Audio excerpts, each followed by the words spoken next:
तो कल हाँ वो जो जी, आपने लेक्चर दिया तो मुझे समझ आ गई थी, मतलब वो मैं उस जो आप कर रहे थे ना उस टाइप पहले से मैं कर रहा था, साथ साथ समझ आ गई थी उस टाइप। बिल्कुल सही है, सही है, सही है। मैं स्क्रीन शेयर करता हूँ इंशाल्लाह। मैं पहले यस व्हाट्सएप बंद और कर म्यूट लूँ। कर दिया अपने आप को, अनम्यूट। लंकी खोल लूँ। हाँ जी, सॉरी। मैंने क्या अनम्यूट कर लेना, मैंने क्या आप मतलब अपने आप को जी, आप अपने आप अनम्यूट को, कर दें। हाँ जी, आप कर लें, आप कर लें। Thank you, thank you. Muaddab, okay, admit, well, सही है, रौनक लग गई है ना काफ़ी। अब मैंने जो पढ़ाना है इन्हें वो आसान सा है आज। मैंने आपको बी पढ़ाई थी। अच्छा, मोहम्मद, हाँ तो ये बहुत इंटेलिजेंट आदमी है यार, किसका नाम ले लिया आपने। ओके, अस्सलाम वालेकुम एवरीवन। आई होप आप सबको, तकरीबन सबको मेरी आवाज़ आ रही होगी। Please confirm any two or few of you. Yes sir, आ रही है। Thank you. And can you now see my screen as well? Yes sir. Thank you, thank you very much. तो अब मैं इसको बंद कर दूं। शो ख़त्म हो गया। See the waiting room, admit all. कितने हो गए हैं एडमिशन्स, कितने हो गए हैं? 27। ओके, अच्छा, आप में से कोई ऐसा स्टूडेंट या कोई ऐसी स्टूडेंट जिसने कल वाले लेक्चर में से कुछ पूछना हो, प्लीज रेज योर हैंड और open your mic and do ask me now.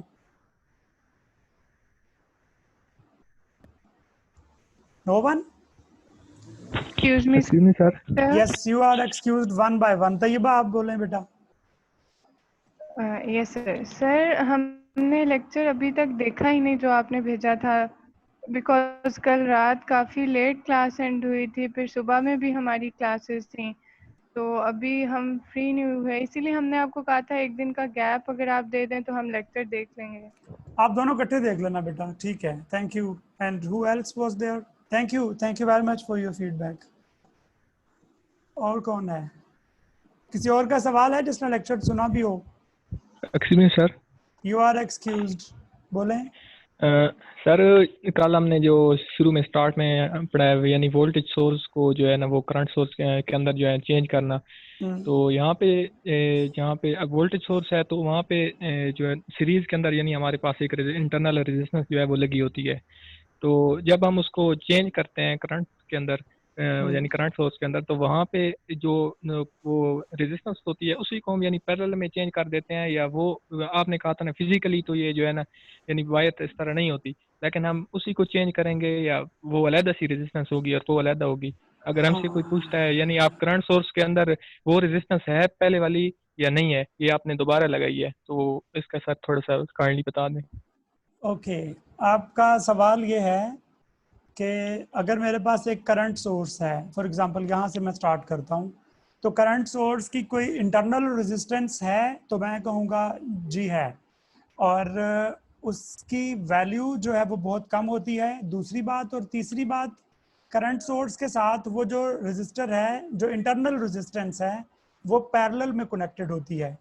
तो अब मैं आपको, आप दोबारा बोलिएगा एक बार, आप मुझे बताएं कि सीरीज में जब हम रजिस्टर को कनेक्ट करते हैं, आई मीन एक वोल्टेज सोर्स है, उसकी इंटरनल रेजिस्टेंस हम सीरीज में कनेक्ट करते हैं, उसका कॉन्सेप्ट आपको है कि क्यों करते हैं सीरीज में?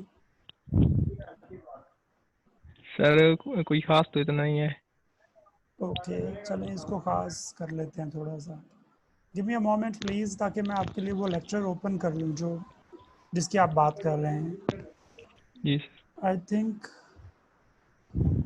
दैट वाज,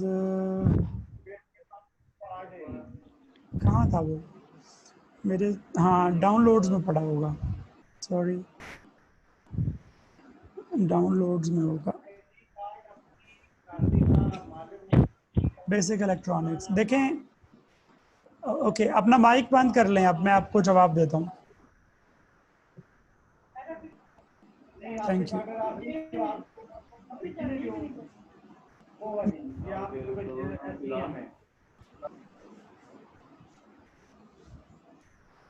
ओके एवरीवन, सवाल ये था, दानिश जफर ने सवाल पूछा है कि जो एक वोल्टेज सोर्स है उसके साथ सीरीज में जो रेजिस्टर होता है ये क्यों होता है। इसी तरह से एक जब करंट सोर्स है तो उसके पैरेलल में रेजिस्टर क्यों होता है। तो आप एक सिचुएशन फर्ज करें जहाँ पे मेरे पास एक वोल्टेज सोर्स है और वोल्टेज सोर्स के साथ मैंने उसकी दोनों एंड्स जो हैं पॉजिटिव और नेगेटिव उनको शॉर्ट सर्किट कर दिया है। शॉर्ट सर्किट का मतलब है कि विदाउट एनी लोड, कोई रजिस्टर लगाए बगैर मैंने उनको आपस में कनेक्ट कर दिया है। तो होगा क्या, हाई पोटेंशियल से लो पोटेंशियल की तरफ कन्वेंशनल करंट पास करेगा। जब कहीं से करंट पास करता है तो उसमें पोटेंशियल ड्रॉप भी होता है कुछ, और अब हमें केवीएल अप्लाई करना था। मेरे पास एक वोल्टेज सोर्स है, आई रिपीट, मेरे पास एक वोल्टेज सोर्स है और मैंने उसके साथ कोई भी लोड कनेक्ट नहीं किया बल्कि उसको शॉर्ट सर्किट कर दिया है। केवीएल ये कहता है कि summation of all the potentials in a close loop is 0। तो हम देखते हैं कि अगर ये शॉर्ट सर्किट हो गया और इंटरनल रेजिस्टेंस भी ना हुई तो मेरे पास एक ईएमएफ सोर्स है जिसकी फर्ज करें 10 वोल्ट्स है उसका पोटेंशियल। तो वो पोटेंशियल ड्रॉप कहाँ हो रहा होगा। केवीएल जो है उसकी एप्लीकेशन के लिए ज़रूरी है कि हमारे सर्किट में अगर कोई सोर्स मौजूद है तो कोई एक सिंक भी मौजूद हो जो उस पोटेंशियल को ड्रॉप करे। इसका मतलब है कि अगर मैं इंटरनल रेजिस्टेंस कनेक्ट ना करूं और सर्किट को शॉर्ट कर दूं तो जो केवीएल है वो एप्लीकेबल नहीं रहेगा। अब हम दूसरी बात पे चलते हैं। सर्किट को इससे कोई फर्क नहीं पड़ता केवीएल अप्लाई कर सकें आप या ना कर सकें, सर्किट का एक अपना बिहेवियर होना चाहिए। सर्किट हमने कल पढ़ा था, बाय डेफिनेशन क्या था, सर्किट था कॉम्बिनेशन ऑफ, ये लिखा हुआ है हमने, combination of electrical components which allows the passage of current. तो अब मैंने एक सर्किट, जैसे ये सर्किट ड्रॉ किया है, एक सोर्स है, एक कंपोनेंट है, ये दूसरा कंपोनेंट है। सर्किट को इस बात से कुछ फर्क नहीं पड़ता कि आपका लोड अगर 0 हो जाए, ये शॉर्ट सर्किट हो जाए और आपका केवीएल उस पर अप्लाई ना हो सके। ये तो आपको फर्क पड़ता है कि आप कैलकुलेशंस, आपने एक रूल बनाया था, एक लॉ था जो कि फेल हो गया है किसी सर्किट में, जबकि आप याद रखें केवीएल हर सर्किट में एप्लीकेबल है। आई मीन जब भी क्लोज लूप होगा केवीएल जो है वो हमेशा उस पर, ये लॉ है, याद रखें, हाइपोथेसिस नहीं है, इसे हमेशा ट्रू होना है। तो इसको ट्रू करने के लिए हमें ज़रूरी है कि कोई शॉर्ट भी कर दे, चाहे हम एक शॉर्ट रेजिस्टर कनेक्ट करें वोल्टेज सोर्स के साथ सीरीज में। अब जब ये शॉर्ट हो जाएगा तो जो 10 वोल्ट्स पोटेंशियल है वो सारे का सारा इस छोटे रेजिस्टर पे ड्रॉप हो जाएगा और हमारा केवीएल जो है वो एप्लीकेबल रहेगा। लेकिन जैसे मैंने पहले कहा कि सर्किट को इससे कोई फर्क नहीं पड़ता केवीएल अप्लाई हो रहा है या नहीं हो रहा। तो प्रैक्टिकली आपको इस स्मॉल रेजिस्टर की एक वोल्टेज सोर्स के साथ सीरीज में ज़रूरत क्यों है, उसकी वजह यह है, आपने थर्मोडायनामिक्स में ऑलरेडी पढ़ा हुआ है, आई मीन थर्मोडायनामिक्स के जो लॉज पढ़े हैं कि कोई भी ऐसी मशीन नहीं है जिसकी एफिशिएंसी 100% हो। फॉर एग्जांपल मैंने एक बैटरी को चार्ज किया और उसको मैंने अब यूज़ करना है, तो ऐसा मुमकिन नहीं है कि जितना मैंने पोटेंशियल इस पे स्टोर करवाया है, आई मीन जितना मैंने चार्ज किया है उतना पूरे का पूरा मुझे आउटपुट मिल जाए। कुछ पोटेंशियल वो है जो इस बैटरी ने खुद ड्रॉप करना है। आई मीन जैसे किसी भी इंस्ट्रूमेंट जो है वो कुछ एनर्जी खुद कंज्यूम करता है, कोई भी डिवाइस जो होती है या कोई मशीन है। फॉर एग्जांपल ह्यूमन जो हैं, अगर आप खाना खाएं और कोई काम ना करें तब भी आपको एनर्जी आहिस्ता आहिस्ता 5 घंटे बाद 10 घंटे बाद दोबारा भूख लगेगी और अब दोबारा बॉडी को एनर्जी चाहिए। तो वो जो पहले फूड से एनर्जी आई थी वो किधर गई है, वो आपकी बॉडी की इंटरनल जो रिएक्शंस हैं उसमें यूज़ हो गई है। फॉर एग्जांपल हार्ट का पंप होना, आपकी आंखें झपकते हैं, बातें करते हैं, इस तमाम प्रोसेस में एनर्जी लगती है। तो वो जो आई मीन अगर आप 50 जूल की कोई चीज़, कोई सेब खाते हैं, कोई चीज़ खाते हैं, तो उसमें से 40 जूल फॉर एग्जांपल आप वर्क करेंगे, 10 जूल आपकी बॉडी की इंटरनल कंजम्पशन है। तो मैं बता रहा हूँ कि जब भी एक वोल्टेज सोर्स होगा क्योंकि हम प्रैक्टिकल सर्किट्स की बात कर रहे हैं, प्रैक्टिकली एक वोल्टेज सोर्स के लिए ऐसा मुमकिन नहीं है कि वो 100% आउटपुट दे दे। तो 100% आउटपुट जब वो नहीं देगा तो वो कुछ एनर्जी कंज्यूम करेगा। एनर्जी कंजम्पशन हमेशा कुछ इलेक्ट्रिकल कंपोनेंट्स कर सकते हैं सिर्फ, उनमें से एक तरह के कंपोनेंट्स हैं हमारे रेजिस्टर्स। तो हमने एक वोल्टेज सोर्स का जब भी सिंबल बनाते हैं प्रैक्टिकली सर्किट्स में, उनके साथ सीरीज में एक रेजिस्टर लगा देते हैं, क्योंकि सीरीज में हमें पता है पोटेंशियल जो है वो डिवाइड होता है। तो टोटल 10 जूल एनर्जी है for example, 2 joule internal resistor पे एनर्जी ड्रॉप हो जाएगी, making it a practical component. Practical component का मतलब है कि ये 100% एफिशिएंसी नहीं दे रहा। अगर आप आइडियल बात करेंगे तो इसकी ज़रूरत नहीं है, प्रैक्टिकली ज़रूरत है। तो प्रैक्टिकल डिवाइस में हमेशा एक स्मॉल रेजिस्टर होगा। इससे क्या होगा, 10 जूल आप इसे चार्ज करेंगे, 2 जूल ये खुद एब्जॉर्ब कर लेगा, कंज्यूम कर लेगा इंटरनली, और 8 जूल आपको सर्किट में मिल जाएगा, which is more practical. Okay, अब जब आप मेरे साथ जब बाकी सर्किट्स पढ़ेंगे तो आप देखेंगे हमने कभी भी एक बैटरी के साथ लाजमी तौर पे सीरीज में रेजिस्टर नहीं लगाया होता। उसकी वजह है एक बेसिक अजम्पशन, और वो अजम्पशन है कि ये आइडियल सोर्सेज हैं। तो आप किसी सर्किट में जब आपको मैं कोई सर्किट दूं और सीरीज में कोई रेजिस्टर ना लगाऊं तो उसकी वजह वो अजम्पशन है कि हम आइडियली इसको पढ़ रहे हैं। बिल्कुल वैसे ही जैसे आप मैकेनिक्स को जब पढ़ रहे होते हैं तो आप एयर फ्रिक्शन को इग्नोर कर देते हैं, एयर रेजिस्टेंस को। आप प्रोजेक्टाइल पढ़ते हैं, वहां पे आप एयर रेजिस्टेंस की कोई इक्वेशन में कोई पैरामीटर ऐड नहीं करते। हालांकि प्रैक्टिकली जब आप मिसाइल या कोई चीज़ प्रोजेक्टाइल लॉन्च करेंगे तो उसमें रेजिस्टेंस आएगी एयर की वजह से, पर हम सिंपल केसेस पढ़ते हैं। तो सर्किट्स में भी ये सिंपल केस होता है कि हम इसमें शामिल ना करें इंटरनल रेजिस्टर को। प्रैक्टिकली ये इंटरनल रेजिस्टेंस इस बात को मेक श्योर करता है कि ये एक प्रैक्टिकल डिवाइस है और इसकी इंटरनल रेजिस्टेंस की वजह से इसकी एफिशिएंसी 100% नहीं रहती। Okay, now let's talk about another source, और वो है करंट सोर्स। करंट सोर्स के साथ सीरीज में रेजिस्टर लगाने का फायदा इसलिए नहीं है कि सीरीज में करंट सेम रहता है, तो हमें तो ये साबित करना है कि कुछ एनर्जी कंज्यूम हुई है। तो करंट तब डिवाइड होता है जब कोई नोड आएगा या जहाँ पे डिफरेंट ब्रांचेस बनेंगी। तो करंट सोर्स के लिए जो ये अगर लोड है फॉर एग्जांपल, इसको आप ओपन कर दें, और अब केसीएल की बात करते हैं। किरचॉफ करंट लॉ कहता है कि किसी भी पॉइंट पे जितना करंट आ रहा होता है उतना ही उस पॉइंट से करंट जा रहा होता है। तो अगर ये ओपन सर्किट है तो इसमें 2 एम्पेयर करंट का सोर्स हमने खुद लगाया है, विच अश्योर्स अस कि ये 2 एम्पेयर करंट इधर से जा रहा है। ओपन सर्किट है तो यहाँ तो कोई नहीं जा रहा होगा। तो केसीएल के लिए ज़रूरी था कि इस सर्किट में अगर 2 एम्पेयर इस लाइन में इनपुट आ रही है तो वो लाजमी 2 आगे भी जाए। 2 आगे नहीं जा रहा ओपन सर्किट में, विच मीन्स केसीएल फेल हो गया। तो केसीएल तो फेल नहीं होना चाहिए।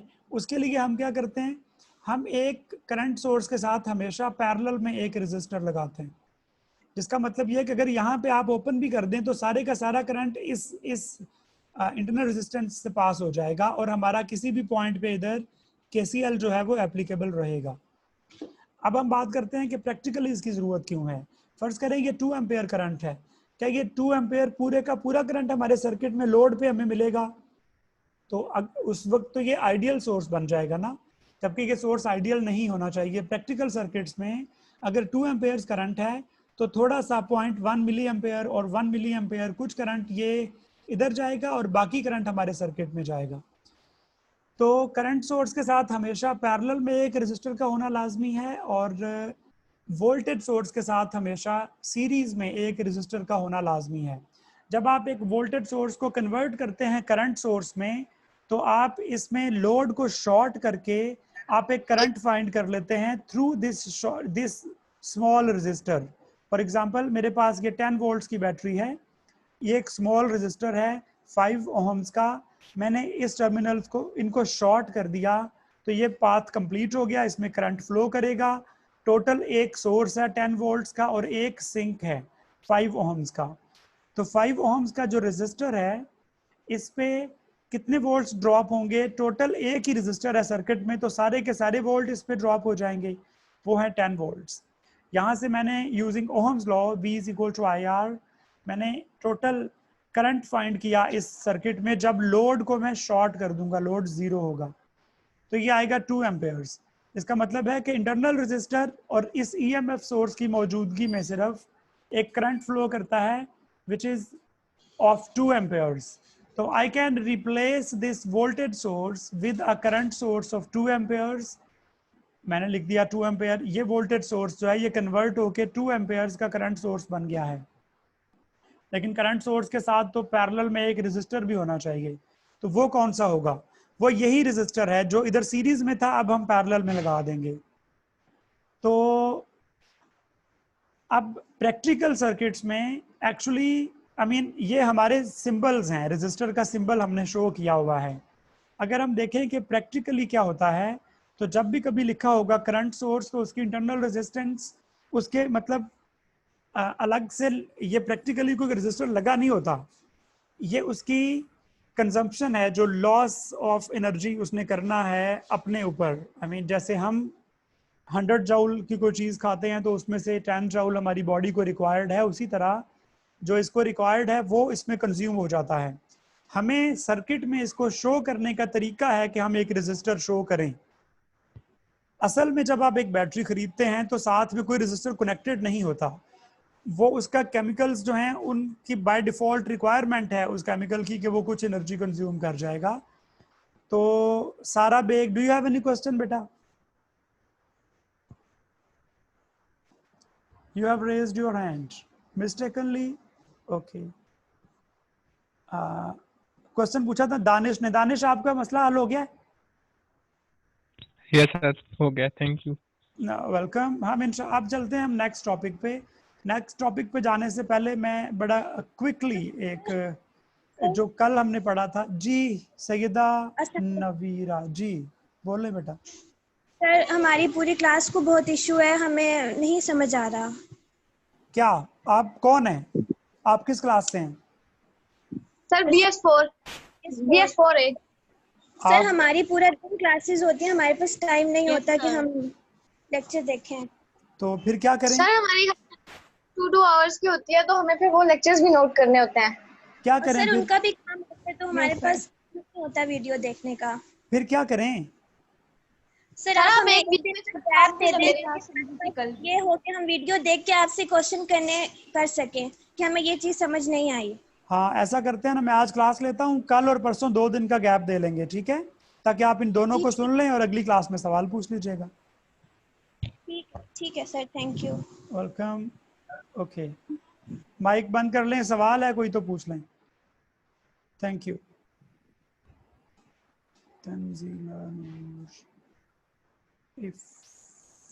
Okay, so for those who couldn't attend yesterday's class and were not able to see the video, मैं quickly ब्रांच करंट एनालिसिस को पहले रिवाइज कर दूंगा 10 मिनट में, और उसके बाद इंशाल्लाह हम नेक्स्ट टॉपिक पे चलते हैं। तो हमारे पास है ब्रांच करंट एनालिसिस।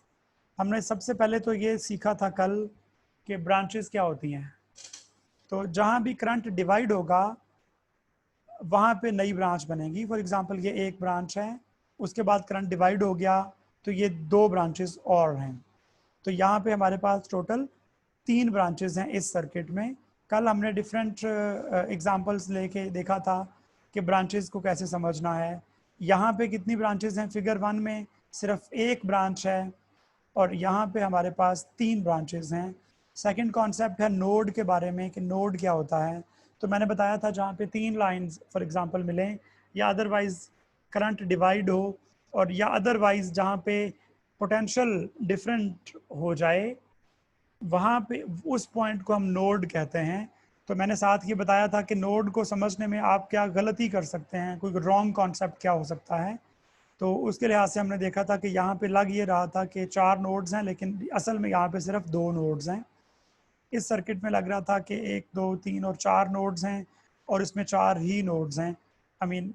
ये पूरा एक पॉइंट है और ये पूरा एक है। इलेक्ट्रिकली सेम पोटेंशियल जहाँ तक रहेगा वहाँ तक एक ही नोड रहता है। इस सर्किट में हमने देखा एक ईएमएफ सोर्स आ गया है, ये एक नोड है, फिर ईएमएफ सोर्स है, फिर दूसरा नोड है। ये 2 पॉइंट्स हैं जो कि हमें नोड लग रहे थे, लेकिन इनके दरमियान में कोई इलेक्ट्रिकल कंपोनेंट नहीं है। इसका मतलब है कि कहीं पे पोटेंशियल ड्रॉप नहीं हो रहा। जब पोटेंशियल ड्रॉप नहीं हो रहा तो इन दोनों रेड डॉट्स जो हैं इनका आपस में इलेक्ट्रिकल पोटेंशियल सेम है। पोटेंशियल सेम होगा तो फिर ये नोड भी एक है। तो फिगर 5 में देयर आर 3 नोड्स, बिकॉज यहाँ इन 2 पॉइंट्स का पोटेंशियल डिफरेंट है, इन दोनों पॉइंट्स का पोटेंशियल आपस में सेम है। और हैविंग सेड दैट हमें ब्रांचेस और नोड्स का कॉन्सेप्ट अगर पता हो तो हम ब्रांच करंट एनालिसिस जो है वो शुरू कर सकते हैं। तो ब्रांच करंट एनालिसिस बहुत सिंपल है, आपको ये 5 स्टेप्स फॉलो करने हैं और आप किसी भी सर्किट को एनालाइज कर सकते हैं using this technique which is called branch current analysis.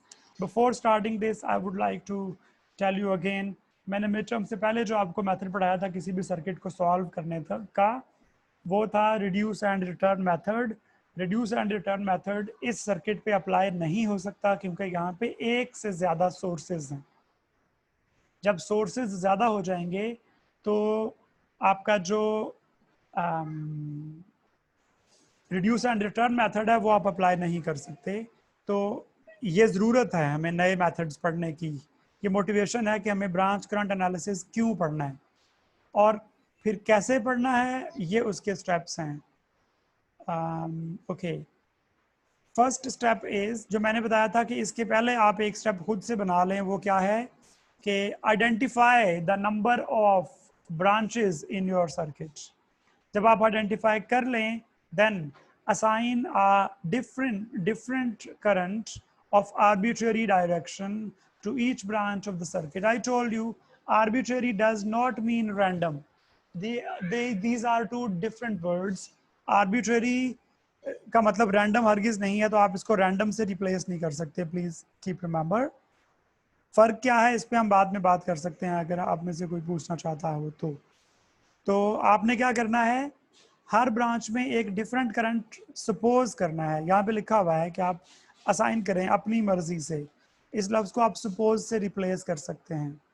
हमारी इस एग्जांपल जो हम पढ़ रहे हैं अभी, इसमें 3 ब्रांचेस हैं, तीनों ब्रांचेस में हमने 3 करंट सपोज करने हैं। तो हम देखते हैं कि हमने उन करंट्स को सपोज कैसे किया हुआ है। तो दिस इज़ आर क्वेश्चन, जहाँ पे 2 वोल्टेज सोर्सेज हैं और 3 रेजिस्टर्स हैं, 3 ब्रांचेस हो गई। 3 ब्रांचेस में हमने अलग अलग, स्टेप 1 जो है वो ये है कि आप करंट्स असाइन कर दें। हमने एक करंट असाइन किया इस ब्रांच में जिसका एरो जो है वो अपवर्ड्स है या इस नोड की तरफ है, और फिर एक करंट फर्ज किया इस E2 की वजह से हमने इसको I2 कहा है। सेकंड करंट फर्ज किया, ये भी अपवर्ड्स है, और तीसरा करंट है इस ब्रांच में R3 वाली में, और ये डाउनवर्ड्स है। तो पहला स्टेप था assign a different current of arbitrary direction to each branch. आप चाहते तो इनको डाउनवर्ड्स सबको या सबको अपवर्ड्स, या इन दोनों को डाउनवर्ड्स और इसको अपवर्ड, कुछ भी कॉम्बिनेशन में आप करंट फर्ज कर सकते थे। सेकंड स्टेप क्या है, सेकंड स्टेप है add the polarities of each voltage drop across resistor for each voltage drop across resistor. हमें पता है कि हमारे जो सर्किट में इलेक्ट्रिकल कंपोनेंट्स कनेक्टेड होते हैं, कुछ तो वो हैं जिनकी पोलैरिटीज़ पहले से हमें पता होती हैं। फॉर एग्जांपल बैटरी जो है, बैटरी की पोलैरिटीज़ हमें पता होती हैं, प्लस माइनस नहीं भी लिखा तो हमें पता होता है कि जो इसका बाय कन्वेंशन जो इसका टर्मिनल हमने ज़्यादा बड़ी लंबी लाइन लगाई है वो पॉजिटिव टर्मिनल है, और जो छोटी लाइन है वो नेगेटिव टर्मिनल है। सिमिलरली हियर, तो इसके अब बच गए 3 रेजिस्टर्स। रेजिस्टर्स पे हमने जो करंट फर्ज किए थे वो ये हैं, इसमें करंट अपवर्ड्स है, अपवर्ड्स करंट है अगर, तो हमें पता है कन्वेंशनल करंट जो है वो high potential to low potential पे जाता है।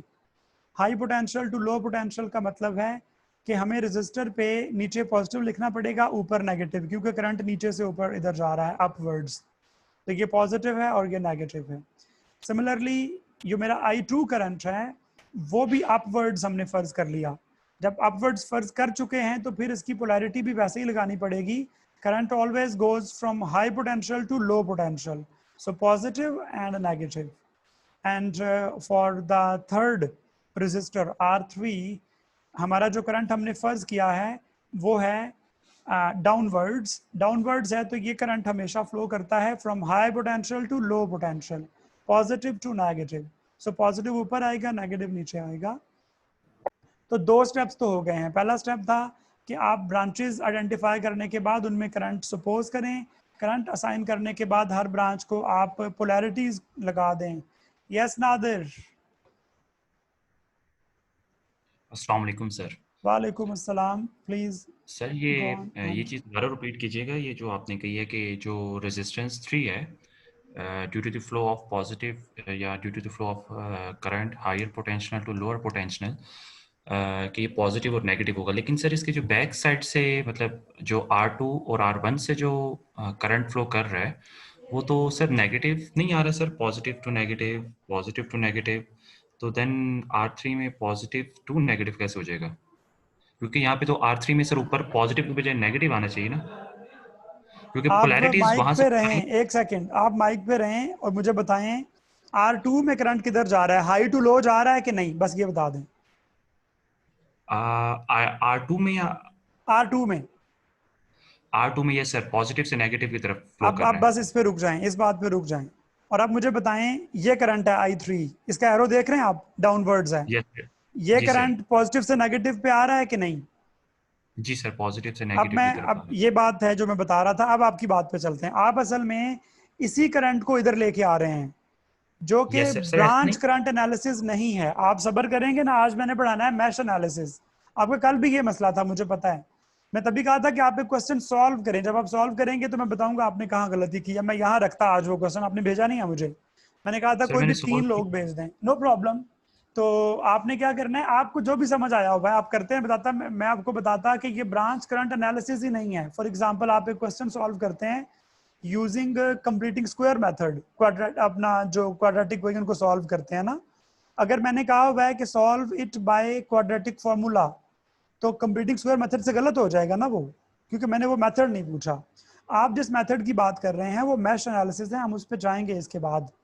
ओके, तो आप इसको इंडिपेंडेंटली देखें। आप मुझे एग्री करेंगे कि इस ब्रांच में जो करंट है वो डाउनवर्ड्स है, उसके लिहाज से प्लस और माइनस आना चाहिए, दैट्स इट।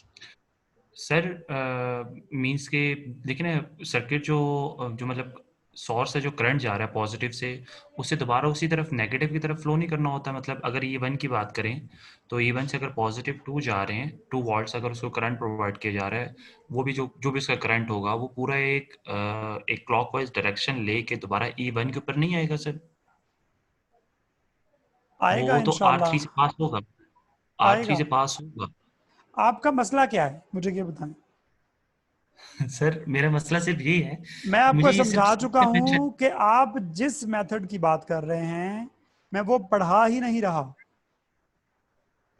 आपको मैंने कल भी बताया था, आप जो मैं सिखा रहा हूं उसको सीखें बस, क्योंकि आप जो बात कर रहे हैं ना वो आपको ऑलरेडी मेथड आता है, वो मेथड डिफरेंट है। अगर आपको क्वाड्रेटिक फॉर्मूला से क्वेश्चन सॉल्व करना आता है और मैं आपको पढ़ा रहा हूं कंप्लीटिंग स्क्वायर मेथड, तो आप नहीं सीखना चाहेंगे क्या? नहीं सर, बिल्कुल मैं सीखना चाहूंगा, लेकिन मैं हाँ, सिर्फ अब एक मैं चीज जवाब कंफ्यूज देता कर हूँ रही आपकी बात का। वो जो करंट आता है ना भाई साहब पॉजिटिव से निकल के नेगेटिव तक, वो पूरे लूप का करंट होता है। मैं आपको पढ़ा रहा हूँ ब्रांच का करंट। ये एक ब्रांच में करंट है, लूप में नहीं है। Why don't you understand this? हाँ, are you there? Yes yes sir, I am here. Sir मैं बस कंफ्यूजन थी थोड़ी सी, तो बस आप इसलिए मैं कंफ्यूज इसलिए हैं कि आप मेरी बात को समझने की बजाय जो आपने बचपन में कहीं पढ़ा है उसको इससे कंपेयर कर रहे हैं। I ask you to not to sir compare actually this with the sir known actually knowledge. जी, बिल्कुल सर, लेकिन एक बेस भी है सर, वो फिर जब दोनों चीजें आपस में क्लैश होती हैं तो फिर आप दोनों बेबी हैं चीजें जो क्या है वो जो बेस पसंद है आपको? मुझे sir regarding to the question, I मैं गॉट इट, एक आई आपने गॉट एक इट, टॉपिक है। I got your point actually. और मैं आपको कल से ये बता रहा हूँ कि आप मुझे आगे चलने दें। आपकी मर्जी का क्वेश्चन आएगा अभी 15 मिनट बाद, ठीक है? चले सर, और मैं आप 15 खुश मिनट हो बाद जाएंगे, देखना 15 मिनट बाद उधर ही जा रहे हैं हम। Thank you. इंशाल्लाह। हाँ, इसको बंद कर थैंक यू लें। So much. Welcome welcome. Okay, तो लेट्स मूव ऑन प्लीज। तो हमारे पास 3 करंट्स हमने फर्ज किए, उसके लिहाज से हमने पोलैरिटीज असाइन की हैं। R3 में जो करंट, इस ब्रांच में जो करंट था वो डाउनवर्ड्स था, उसके लिहाज से हमें पता है कि जो पोलैरिटीज होती हैं, आई मीन करंट, जो भी करंट फर्ज कर लेंगे वो करंट हमेशा high potential to low potential जाना चाहिए। तो हमारे इस सपोज किए हुए करंट के मुताबिक R3 पे पॉजिटिव और नेगेटिव आएगा। तो अब हम चलते हैं नेक्स्ट स्टेप पे। नेक्स्ट स्टेप आ गया है अब mathematical. Apply KVL for each mesh. I told you mesh का मतलब होता है क्लोज लूप। तो हमारे पास यहाँ पे इसमें देखें, जो हमारा क्वेश्चन था इसमें 2 क्लोज लूप हैं, तो 2 बार हमें mesh analysis I mean KVL apply करना पड़ेगा। तो हम वापस चलते हैं इस क्वेश्चन में। हमने पिछले स्टेप में, स्टेप 2 में पोलैरिटीज कनेक्ट कर ली हैं, तो अब पोलैरिटीज लगा ली हैं, सॉरी असाइन कर दी हैं polarities. Stop this, whoever this person is trying to write it here on my screen. Do not do this, boy, whoever you are. Thank you. Okay. तो मैं क्या बता रहा था? मैं बता रहा था कि आपके पास ये एक क्लोज लूप है, हमने इसको क्लॉकवाइज अप्लाई करना है KVL को। स्टार्टिंग फ्रॉम हियर हम अपने किसी भी इलेक्ट्रिकल कंपोनेंट का, इस लूप में टोटल 3 इलेक्ट्रिकल कंपोनेंट हैं, E1, R1 और R3। R1 पे जो पोटेंशियल ड्रॉप है वो V1 है, R3 पे जो पोटेंशियल ड्रॉप है वो V3 है, और इधर E1 है। तो इस क्लोज लूप में मैंने क्या करना है, किसी एक कंपोनेंट से मैं स्टार्ट कर सकता हूं, उसी पे एंड करना होगा। I had started with E1, मैं क्लॉकवाइज जा रहा हूं, तो मैंने क्या करना है, E1 की वो पोलैरिटी मैंने लिखी है जिसमें मैं इस कंपोनेंट में, आई मीन इस लूप में अगर देखूं तो एंटर हो रहा हूं। नेगेटिव से एंटर हुआ हूं, पॉजिटिव से लीव किया है, फिर पॉजिटिव से एंटर हुआ हूं, नेगेटिव पे लीव किया है, फिर पॉजिटिव से एंटर हुआ हूं, नेगेटिव पे लीव किया, वापस E1 पे आ गया हूं। मैंने वो कंपोनेंट, वो साइन लिखना है जहां से मैं एंटर कर रहा हूं। तो E1 के लिए इट इज नेगेटिव, R1 के लिए जो उसका V1 है इट इज पॉजिटिव, यहां से मैं इधर आऊंगा तो V3 के लिए positive, is equal to 0। This is what we know from Kirchhoff's voltage law, that sum of the voltages in a closed loop is 0.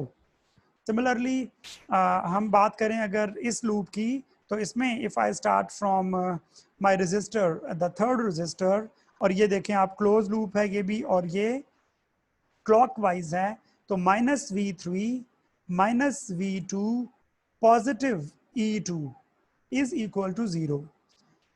और हम क्या करते हैं, V is equal to IR से V1 is equal to I1 R1 and V3 is equal to I3 R3। Similarly V3 is equal to I3 R3 and V2 is equal to I2 R2। ये positive क्यों हो गए हैं, हम इनको उठा के इक्वेशन की दूसरी साइड पे ले गए हैं, और इधर ये पॉजिटिव कैसे हो गया, इसको भी हम उठा के दूसरी साइड पे ले गए हैं। हमारे पास 2 इक्वेशंस हैं, E1 की वैल्यू पता है हमें, और E2 की वैल्यू, R1 और R2 की वैल्यूज, हमारे क्वेश्चन में ये तमाम वैल्यूज गिवन है। जो नहीं पता वो करंट्स हैं, क्योंकि करंट्स हमने खुद फर्ज किए थे, जो हमने फर्ज किया है हमें वो पता नहीं है कि वो कितना है। तो I1 I2 और I3 जो हैं वो वेरिएबल्स हैं हमारे पास एक सेट ऑफ लीनियर इक्वेशंस हैं, 2 इक्वेशंस हैं और 3 वेरिएबल्स हैं। हमें पता है कि लीनियर इक्वेशंस में जितने वेरिएबल्स होते हैं उतनी ही इक्वेशंस चाहिए उनको फाइंड करने के लिए, तो हमें एक और इक्वेशन चाहिए होगी। हम वापस चलते हैं, हमें जो सिखा रहे थे स्टेप्स, उसमें लिखा हुआ है ऐसा कुछ। KVL अप्लाई करने के बाद आपने KCL अप्लाई करना है to a node that includes all the branches. तो आपने नोड पे KCL अप्लाई करना है। Let's go here. यहाँ पे हमारे पास कितने नोड्स हैं इस सर्किट में, 1 और 2, लेकिन लकीली हमें सिर्फ एक नोड पे KCL अप्लाई करना पड़ेगा, दोनों पे अप्लाई करने की जरूरत नहीं होगी। हमने ये नोड अपनी मर्जी से सेलेक्ट किया कि हम इस पे KCL अप्लाई करेंगे।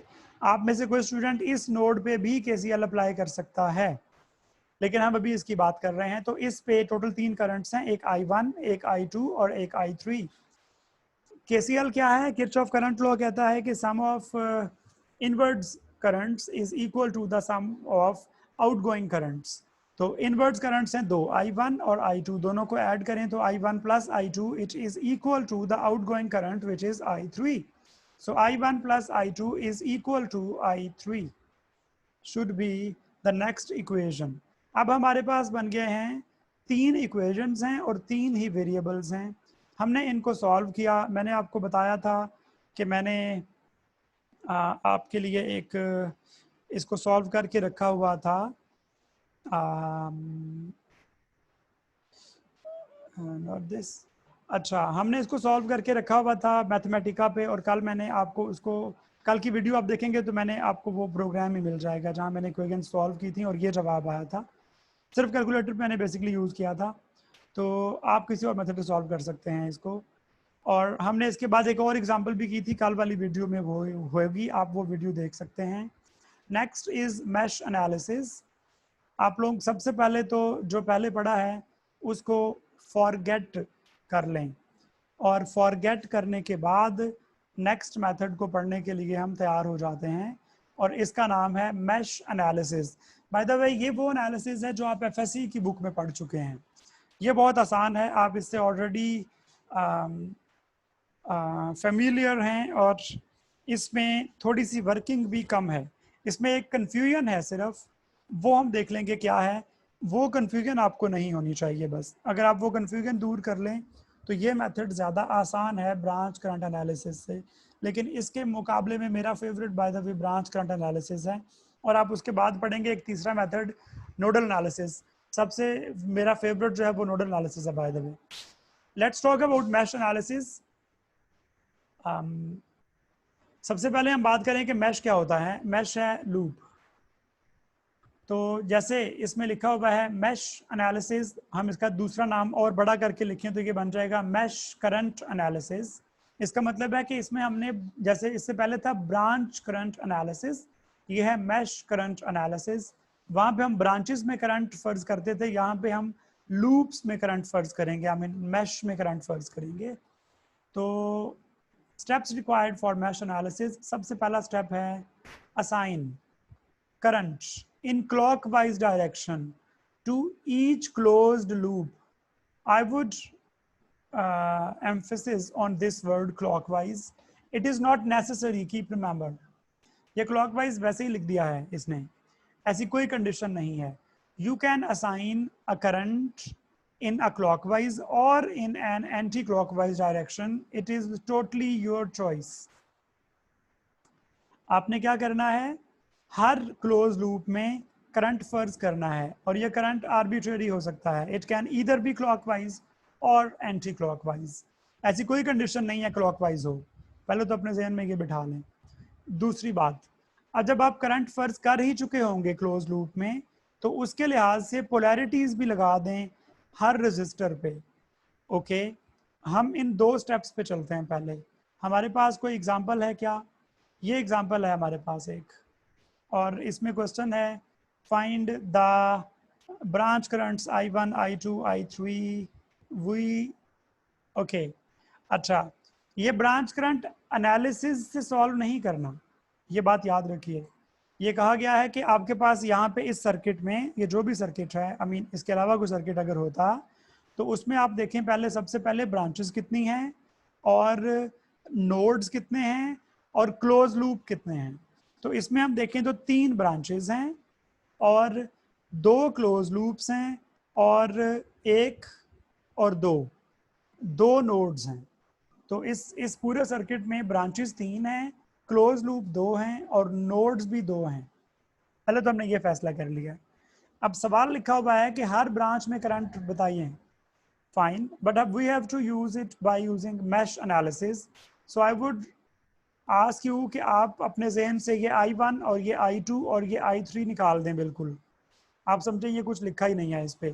तो हमारे पास ये लिखा हुआ है कि एक वोल्टेज सोर्स है E1 जिसका पोटेंशियल है 15 वोल्ट्स, एक रेजिस्टर है R1 जिसकी वैल्यू है 5 ओम्स, और इस पे पोटेंशियल जो ड्रॉप होगा उसका नाम हम V1 रखेंगे.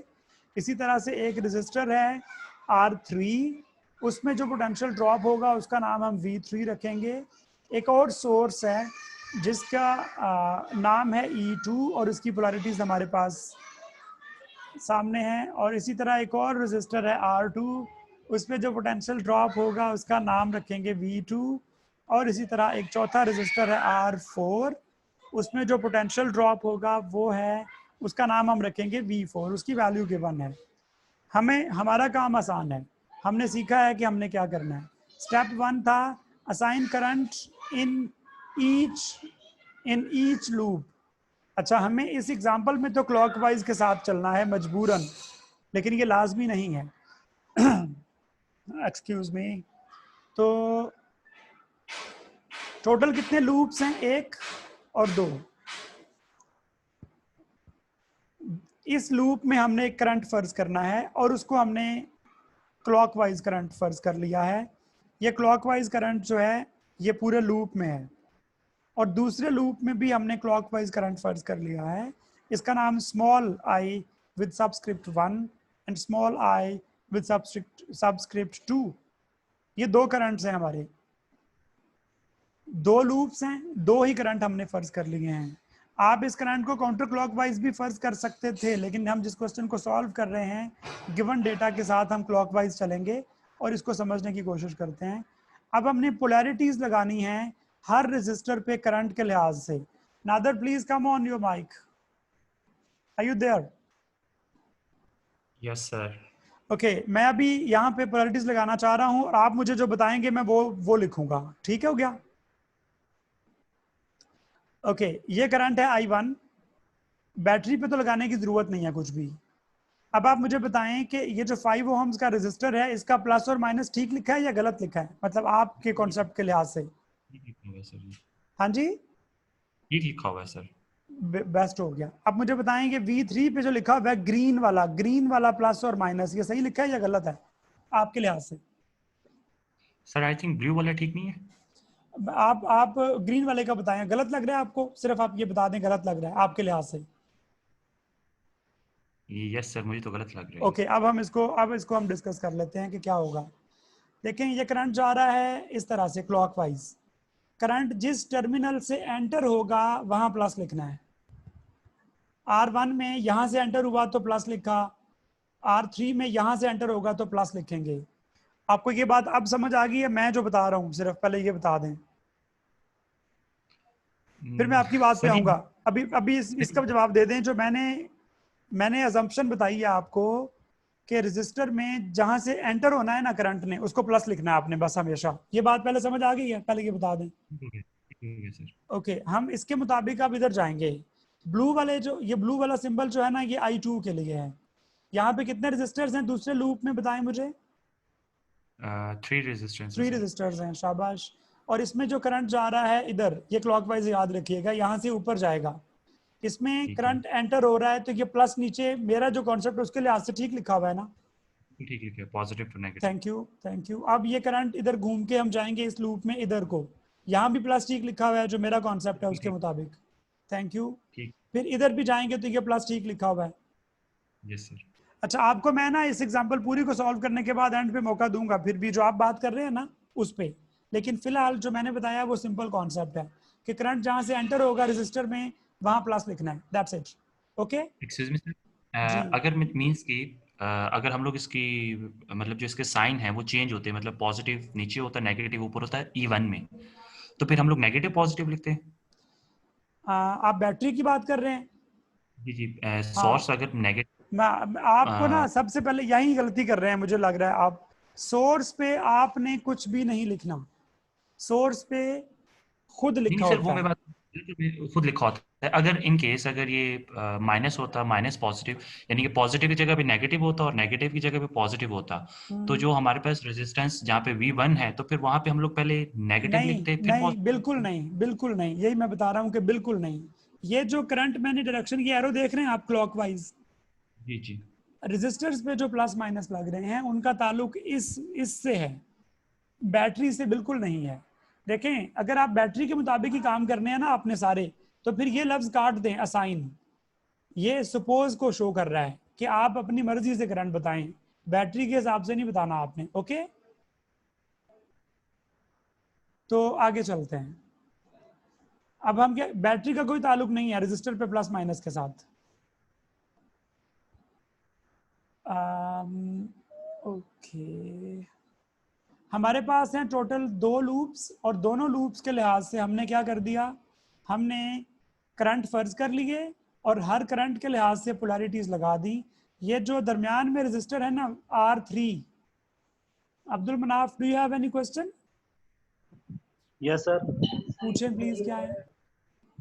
सर आपने कहा है कि जो हमने बैटरी का है तो उसके लिहाज से हमने करंट की डायरेक्शन नहीं चेक करनी, जो हमने असाइन की हुई है उसके लिहाज से चेक करनी। जी राइट सर? यस। तो सर अभी अगर हमने एंटी क्लॉकवाइज दी हुई है करंट की डायरेक्शन और वहां से करंट एंटर ही नहीं हो रहा, तो वहां पर हम पॉजिटिव कैसे लिखेंगे? Very good question. होगा पता क्या, जब आप इस सर्किट पूरे को सॉल्व कर लेंगे तो आपके पास एक नंबर आ सकता है नेगेटिव, ठीक है?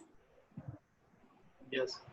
आप एंड पे बताएंगे कि करंट नेगेटिव ये शो कर रहा है कि जो करंट मैंने फर्ज किया था उसकी डायरेक्शन में गलत कर बैठा था, ठीक है? तो आपने पूरा क्वेश्चन फर्ज करके सॉल्व करना है। एंड पे अगर पॉजिटिव आ जाए तो आपने अपनी बात पे पक्के हो जाना है कि मैंने सही कहा था, और अगर आपका एंड पे नेगेटिव आ जाए तो आपने इमरान खान बन जाना है। आपने यू टर्न लेना है और आपने कहना है कि मैंने जो करंट फर्ज किया था वो गलत था, मेरी डायरेक्शन के ऑपोजिट करंट जाएगा। ओके, सही है।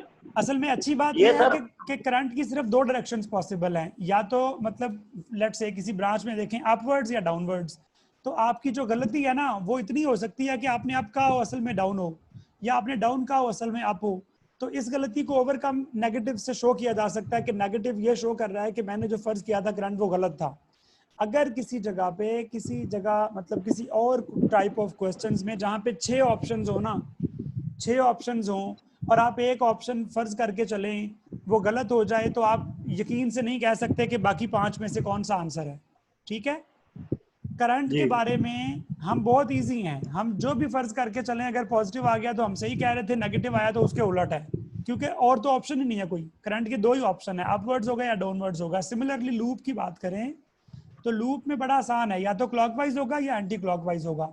तो आप कोई भी एक फर्ज करके चलें, नेगेटिव आया तो आप गलत कह रहे थे, उसको ठीक कर लें, दैट्स इट।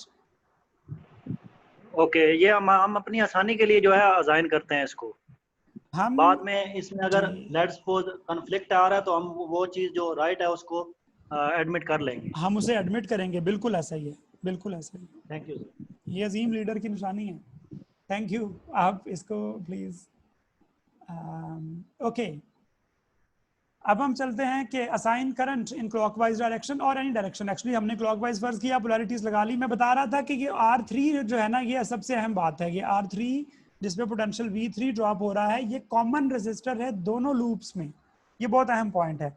जो कॉमन रेजिस्टर होता है उसमें से दोनों करंट्स पास कर रहे हैं। फॉर एग्जांपल I1 भी पास कर रहा है और I2 भी पास कर रहा है, और यही मेन डिफरेंस है आपके ब्रांच करंट एनालिसिस में और मैश एनालिसिस में, कि मैश में जो करंट होता है वो पूरी एक लूप में होता है, और अगर एक दीवार मतलब एक ये लाइन जो है, एक रेजिस्टर और जो भी कोई सोर्स होगा वो कॉमन ब्रांच है दोनों लूप्स की, तो उसमें से दोनों करंट पास करेंगे। आपको जब सॉल्व करना है तो इस बात का ध्यान रखना है, अभी हम देखेंगे कैसे। जबकि ब्रांच में ये मसला नहीं था, ब्रांच में ये इंडिपेंडेंट ब्रांच थी, ये इंडिपेंडेंट थी, ये इंडिपेंडेंट थी, तो कोई करंट दूसरी ब्रांच में नहीं घुस रहा था। ये एक ब्रांच करंट एनालिसिस की अपनी खूबी है। जबकि मैश में ये एक मसला है कि इसमें दोनों करंट्स हैं, और ये जो ग्रीन वाले प्लस और माइनस हैं ये I1 की वजह से हैं, और जो ब्लू वाले प्लस और माइनस हैं ये I2 की वजह से हैं। ये दोनों अपोजिट इसलिए हैं कि I1 जो है वो R3 में से डाउनवर्ड्स आ रहा है और I2 इसमें से अपवर्ड्स आ रहा है। तो I2 के लिहाज से यहाँ पॉजिटिव आएगा और यहाँ नेगेटिव आएगा, I1 के लिहाज से यहाँ पॉजिटिव आएगा और इधर नेगेटिव आएगा।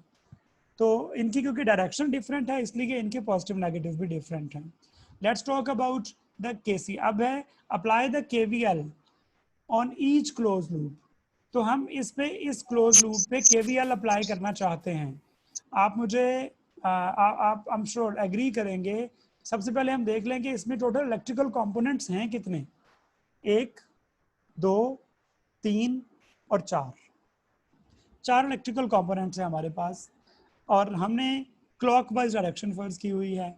और क्लॉकवाइज के लिहाज से आप याद रखिए, हम वो पोटेंशियल लिखते हैं, मतलब नो नेगेटिव या पॉजिटिव, वो लिखते हैं जहां हम किसी इलेक्ट्रिकल कंपोनेंट में एंटर हो रहे हैं। तो हम E1 में एंटर कर रहे हैं तो -E1, और R1 में से में पॉजिटिव पे एंटर कर रहे हैं तो +V1, और यहाँ पे V3 के लिहाज से ये एंटर हो रहा है तो +V3, और यहाँ E2 जो है वो पॉजिटिव E2।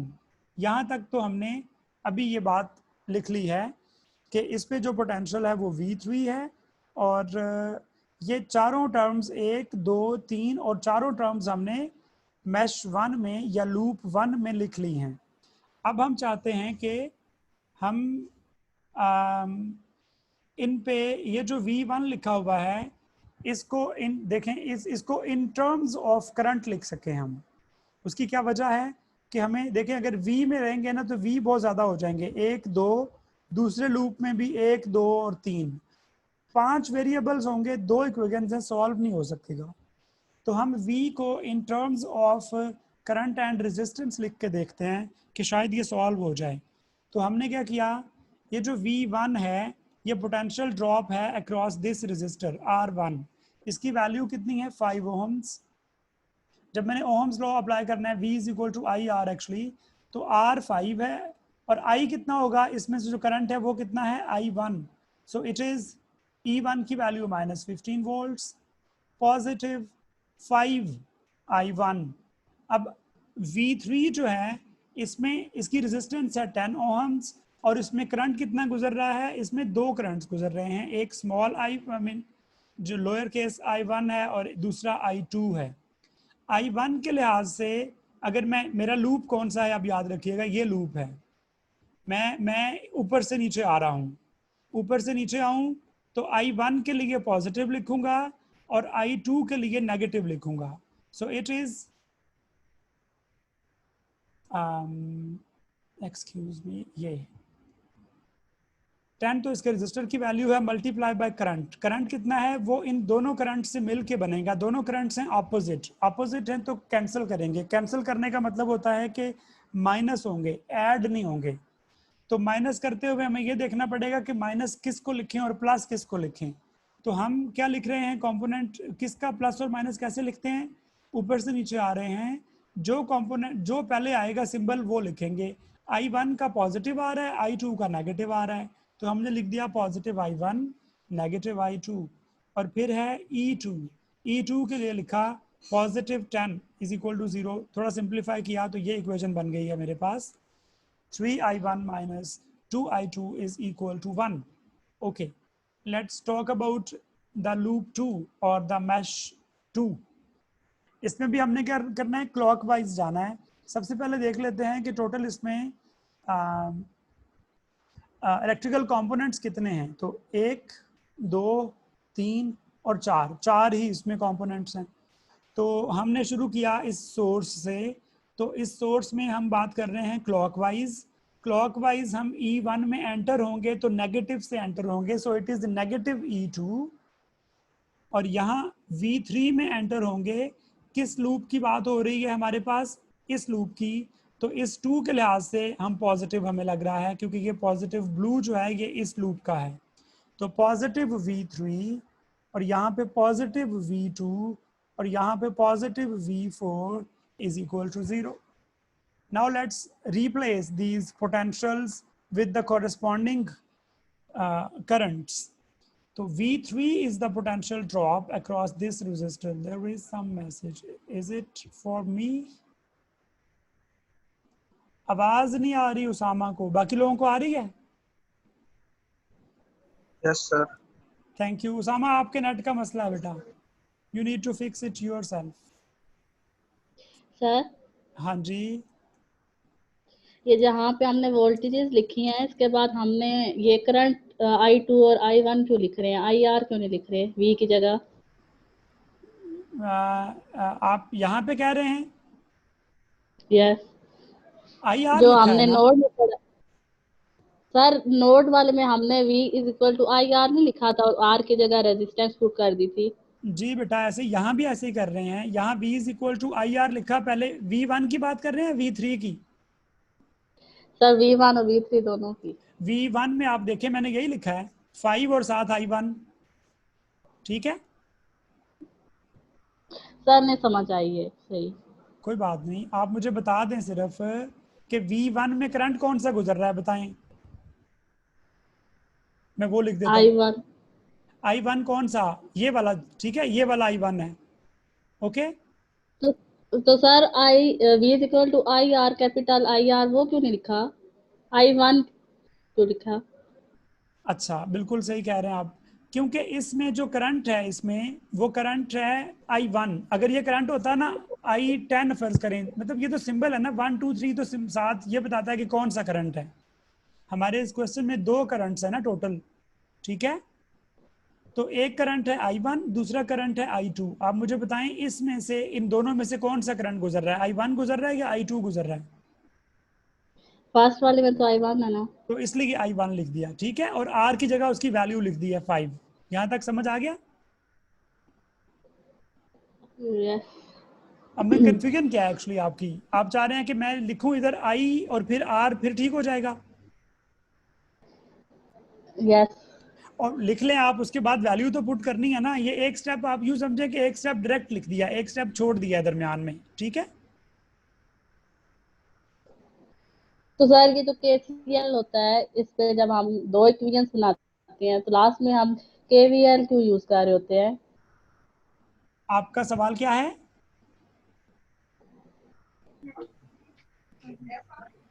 सर जैसा हमने स्टार्ट में लूप्स, जैसा नोड में थी, 2 लूप्स बने थे, तो हमने KCL यूज किया था। लास्ट में फिर हमने KVL यूज किया है, जो थर्ड इक्वेशन बनती है, जैसा I1 जमा I2 इक्वल टू I3, तो वो क्यों होती है? वो क्यों यूज किया है या कब यूज करते हैं, सवाल क्या है? कब करते हैं और क्यों करते हैं? Okay, I got your question. आपने कभी कोई क्वेश्चन सॉल्व किया होगा, आप जब करते होते हैं आपके पास जवाब आता है x² इज इक्वल टू 25, फिर आप कहते हैं taking square root on both sides. क्यों करते हैं भला? क्योंकि आप चाहते हैं कि जवाब x का आए, right? Yes. I mean math में सवाल हल करते करते कभी कभी आप ऐसा करते हैं ना कि दोनों तरफ स्क्वायर रूट ले लें। जी। इसी तरह से जब मैं क्वेश्चन सॉल्व कर रहा था ना कल, मेरे पास 3 वेरिएबल्स थे और 2 इक्वेशंस थी, ठीक है? जी। अगर मैं आपसे ये कहूँ, एक सवाल आपको दूं, बल्कि आपने FSC किया है, डिप्लोमा किया है? FSC। आपने FSC में जब मैट्रिसेस पढ़े तो वहां पे आपने कुछ क्वेश्चंस देखे होंगे जिनका सोल्यूशन पॉसिबल नहीं होता था, फिर आप T फर्ज करते थे, कहते थे इसका ट्रिवियल सोल्यूशन पॉसिबल नहीं है, नॉन ट्रिवियल सोल्यूशन निकालेंगे, याद है? यस। ये कब होता था मैं आपको बताता हूँ। अब ये तब होता था कि जब किसी मैट्रिक्स को सॉल्व करते करते पूरी रो 0 हो जाए। एक पूरी रो 0 होने से ये होता था कि आपके पास टोटल वेरिएबल 5 होते थे, और ये जो रोज होती है ना मैट्रिसेस में, बेसिकली ये इक्वेशंस होती हैं। वेरिएबल्स 5 होते थे, इक्वेशन 4 बचती थी, सोल्यूशन पॉसिबल नहीं होता था। लीनियर इक्वेशंस में अगर मैं आपसे कहूँ x + y = 5, solve this equation, तो आप सॉल्व नहीं कर सकते। आप कहेंगे x और y 2 वेरिएबल्स हैं, एक और इक्वेशन दें, फिर मैं कंपैरिजन करके एक x काट दूंगी, y निकाल लूंगी, फिर y पुट करूंगी, x निकल आएगा। समझ आ रही है? यस। तो हमारे कल वाला जो टॉपिक था ब्रांच करंट एनालिसिस, उसमें हमने 2 बार KVL अप्लाई किया, तो दो इक्वेशंस बन गई, लेकिन वेरिएबल्स 3 थे। 3 वेरिएबल्स होने की वजह से वो क्वेश्चन सॉल्व नहीं हो सकता था। तो हमें लाजमी सर्किट सॉल्व करने के जितने भी तरीके हैं उनमें से कोई तरीका अप्लाई करना था जिससे हम तीसरी इक्वेशन बना सकें। एक तरीका तो यह कि मैं फिर से KVL अप्लाई करता, लेकिन फिर से KVL अप्लाई तब हो सकता जब कोई लूप बच गया होता। लूप तो पूरे हो गए थे, 2 ही लूप थे, दोनों मैंने अप्लाई कर लिया था। तो फिर हमने एक दूसरा तरीका है करंट्स के सॉल्व करने का, और वो है KCL, किरचॉफ करंट लॉ।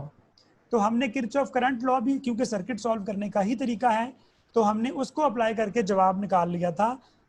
तीसरी इक्वेशन ले आए थे जाके हम सॉल्व कर सकें। बिल्कुल ऐसे ही जैसे आपके पास क्वेश्चन सॉल्व करते करते कभी आ जाए square root x is equal to 5 और आपने x फाइंड करना हो तो आप कहते हैं taking square on both sides. तो ये आपको कौन बताता है कि आप स्क्वायर रूट लेना है बोथ साइड्स पे या स्क्वायर लेना है? तो आपकी रिक्वायरमेंट होती है कि कभी स्क्वायर रूट है x के ऊपर तो वो खत्म करने के लिए स्क्वायरिंग बोथ साइड्स करना है, अगर x स्क्वायर है तो स्क्वायर खत्म करने के लिए स्क्वायर रूट बोथ साइड करना है। तो ये क्वेश्चन आपको खुद बता देता है कि आप यहाँ स्क्वायर लेना है या स्क्वायर रूट लेना है। इसी तरह जब हम क्वेश्चन सॉल्व कर रहे होते हैं सर्किट्स में, आपकी प्रैक्टिस हो जाएगी इंशाल्लाह। आप 2-4 ये जब एनालिसिस मेथड्स पढ़ेंगे तो आपको समझ आएगा कि कब केसीएल अप्लाई करना है, आपको पता चल जाएगा, और कब केवीएल अप्लाई करना है।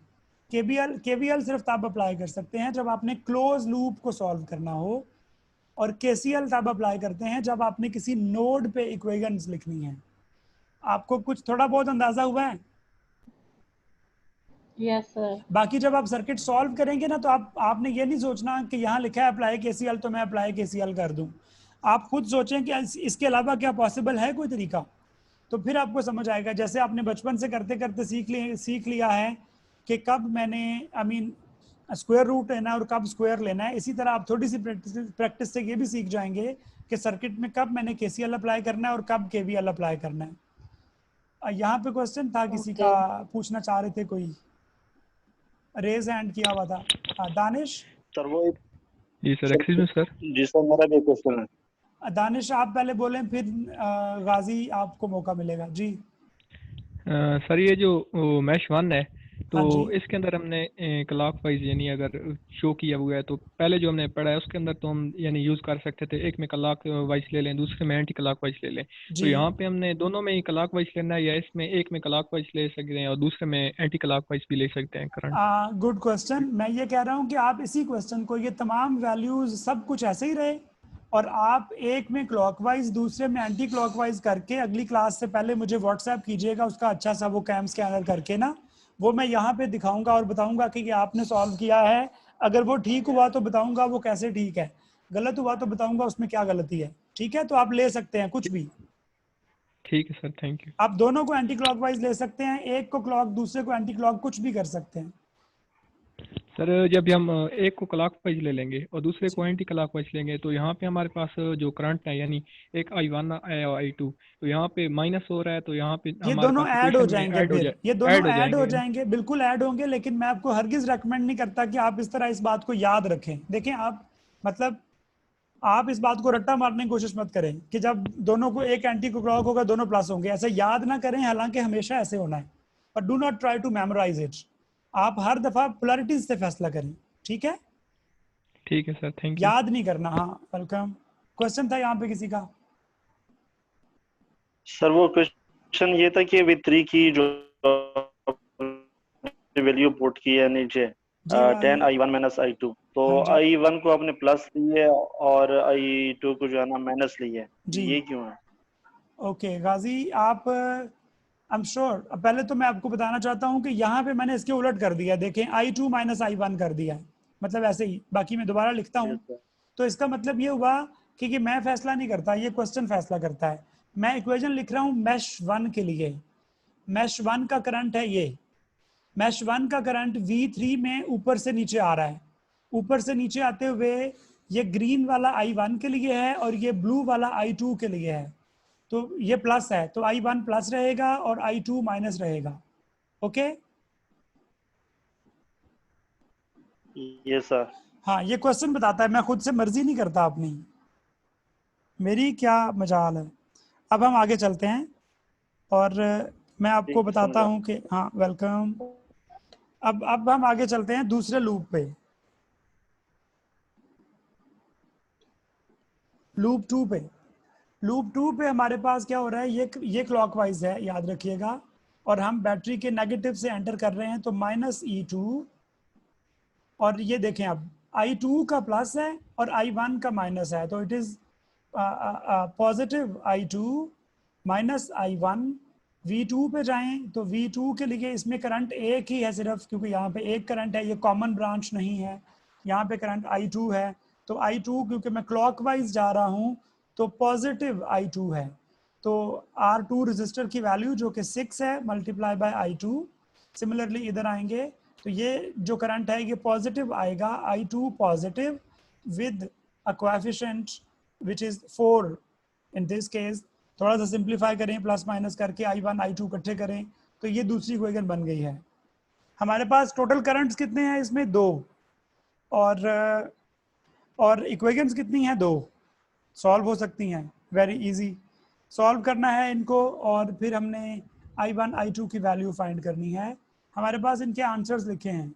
अगर आप, क्योंकि इसने आंसर्स नहीं लिखे तो मैं इसको सॉल्व करूंगा, और सॉल्व करके हम ये देखना चाहते हैं बेसिकली कि नेगेटिव करंट आता है क्या, कोई मतलब कोई गलती हमने की है क्या करंट फर्ज करने में।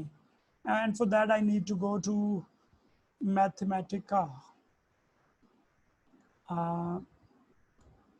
बेसिक इलेक्ट्रॉनिक्स, और ये मैथमेटिका था।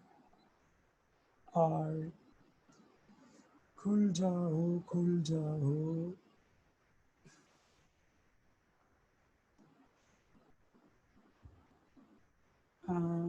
ये है, सॉरी, हाँ इस सारे को मैं पहले एक बार कॉपी पेस्ट, ये जो भी हैं ऐसी हरकत ना करें, और अगर इरेज करने का ऑप्शन है आपके पास तो इरेज कर दें please. Thank you very much.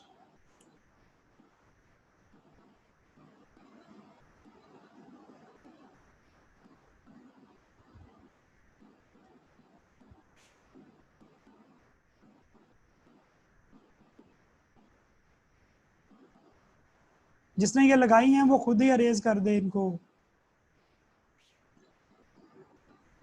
Okay हमारे पास 2 वेरिएबल्स हैं तो मैं तीसरे को ख़त्म कर लूँ पहले इसमें। और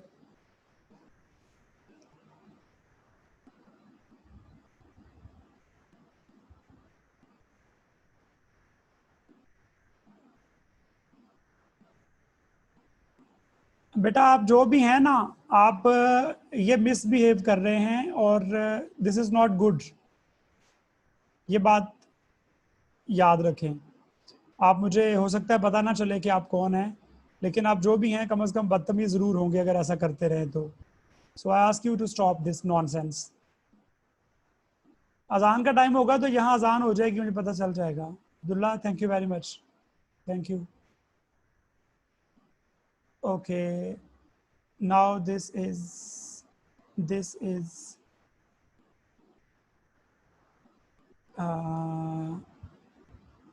पहले मैं इसको ठीक कर लूँ, ये जो भी कमीना है मेल और फीमेल।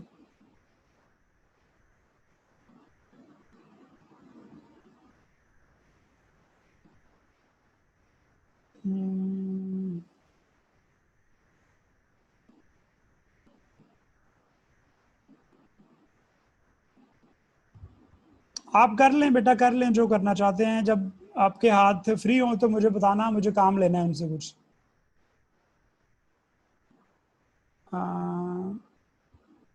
ऑप्टिमाइज और शेयर, और I think this is how.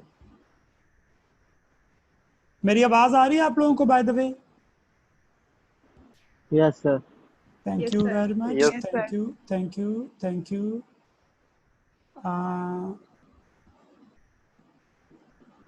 पता चल जाता है तो भी खैर है, मुझे पता करने की ज़रूरत नहीं है। और इसके सेटिंग में देख लेता हूँ कहाँ पे, अगर वो हम कर लें तो। I think I said this very politely, लेकिन कुछ लोग होते हैं जिनके बारे में कहावत बनी हुई है ना कि ख़ानदानी तौर पे जिनका मसला होता है कुछ, they actually can't resist this thing, उनके बस में नहीं है, उसे करने दें, वो मजबूरी है उसकी, मुझे उससे कोई मसला नहीं है, वो करता रहे ऐसे। मुझे इसको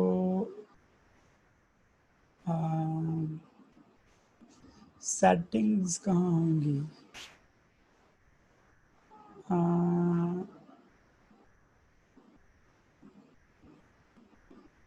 कहाँ से आएगा ये? To this this this this,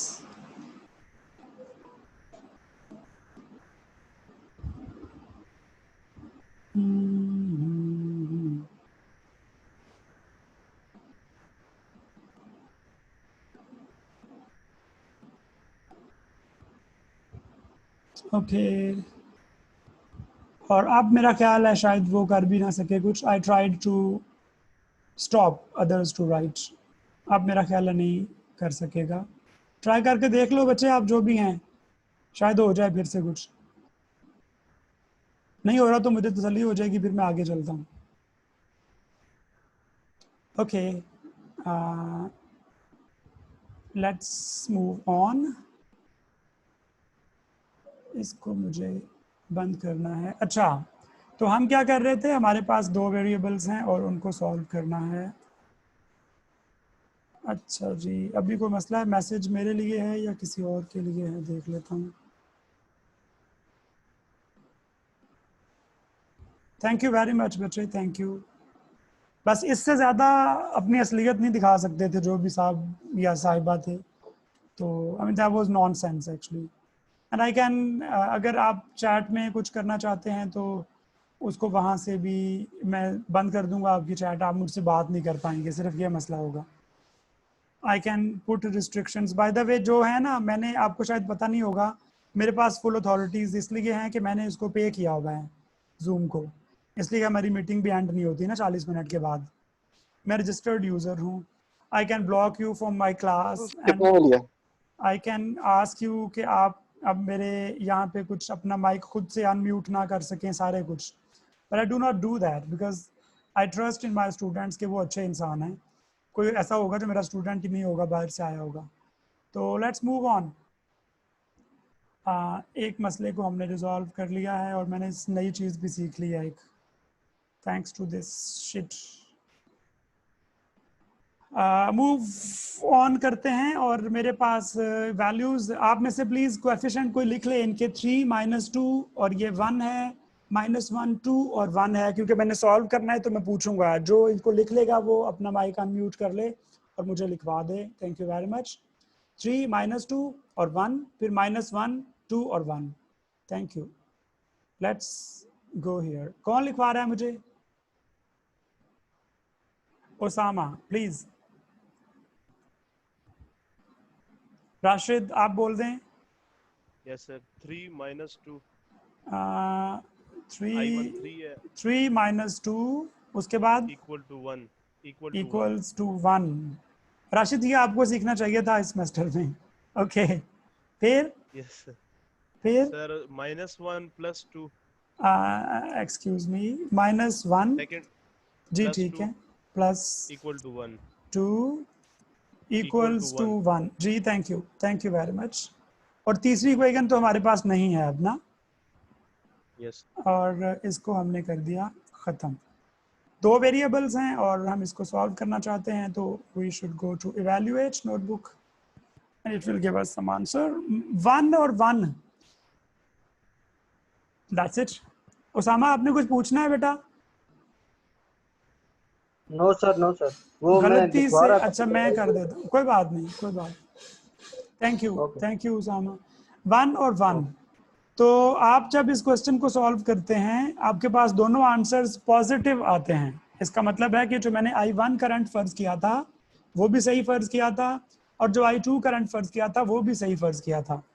now let's go to the question. Actually question क्या था? क्वेश्चन ये था कि आपने फाइंड करने हैं, हर ब्रांच में करंट फाइंड करना है. Keep remember. तो इस ब्रांच में कौन सा करंट है? इस ब्रांच में करंट है. Nadir are you there? Yes sir. Okay thank you. इस ब्रांच में करंट है I1, ये बड़ा वाला I1 और छोटा वाला I1 भी इसी ब्रांच में था. ऐसा ही है ना?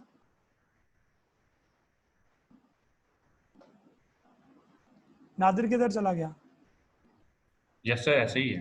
तो इसका मतलब है कि इस ब्रांच में हमने फाइंड करने थे ब्रांच करंट्स ना. Capital I1 is the current in first branch and that is your I1, that means 1 ampere.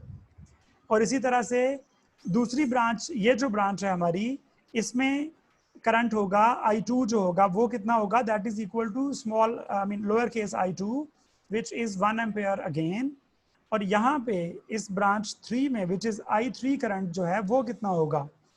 वो होगा 1 - 1. ये it should be interesting for you guys कि ये जो 10 वोल्ट्स की बैटरी है, इसके बावजूद इस ब्रांच में कोई करंट नहीं है। ओके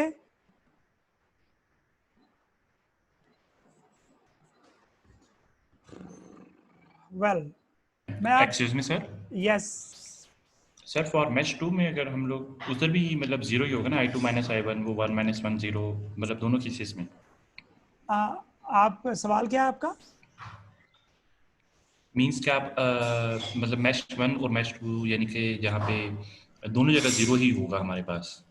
मैश 1 और मैश 2 का मतलब क्या है? देखें असल में जो अब मैंने करंट बताए अलग अलग, इस मैश पूरी में करंट है I1 जैसे, और इसमें I2, और ये कॉमन रजिस्टर है ना, कॉमन रजिस्टर में दोनों करंट्स का सम या सब्ट्रैक्शन जो होगा वो आंसर आना था, तो वो आया है इस ब्रांच में जीरो हो गया है और इन ब्रांचेस में करंट है। आपका सवाल क्या बताएं आप दोबारा, या कोई सवाल नहीं है? Yes sir, I got this one. Thank you, nice of you. आगे चलते हैं। मैं आप लोगों को एक डेयर देना चाहता हूं, और वो डेयर ये है, एक्चुअली असाइनमेंट है कि आप इस क्वेश्चन को सॉल्व करें यूजिंग ब्रांच करंट एनालिसिस। जब आप सॉल्व करेंगे तो आपको तब पता चलेगा वहां पे कि इसमें करंट जो आएगा ना इस ब्रांच में, I3 या I2 जो भी नाम रखा होगा, वो भी जीरो आएगा। जी अब्दुल मनाफ।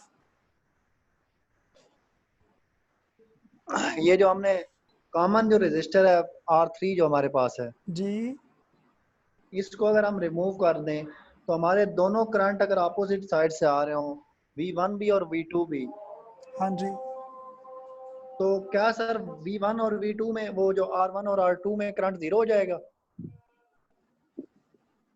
अगर इसको रिमूव कर दें? ये ब्रांच जो कॉमन ब्रांच है। नहीं, मैं अजान हो जाए, मेरी तरफ अजान हो रही है please. Okay sir, okay, thank you very much. आप अजान के बाद इंशाल्लाह मैं इसे रिज्यूम करता हूँ। तब तक आप लोग अपने पास इस क्वेश्चन को, ये वही क्वेश्चन है, इस क्वेश्चन के लिए आप पोलैरिटीज और करंट्स लगाएं नोटबुक्स पे।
Okay, Abdul Munaf, hello,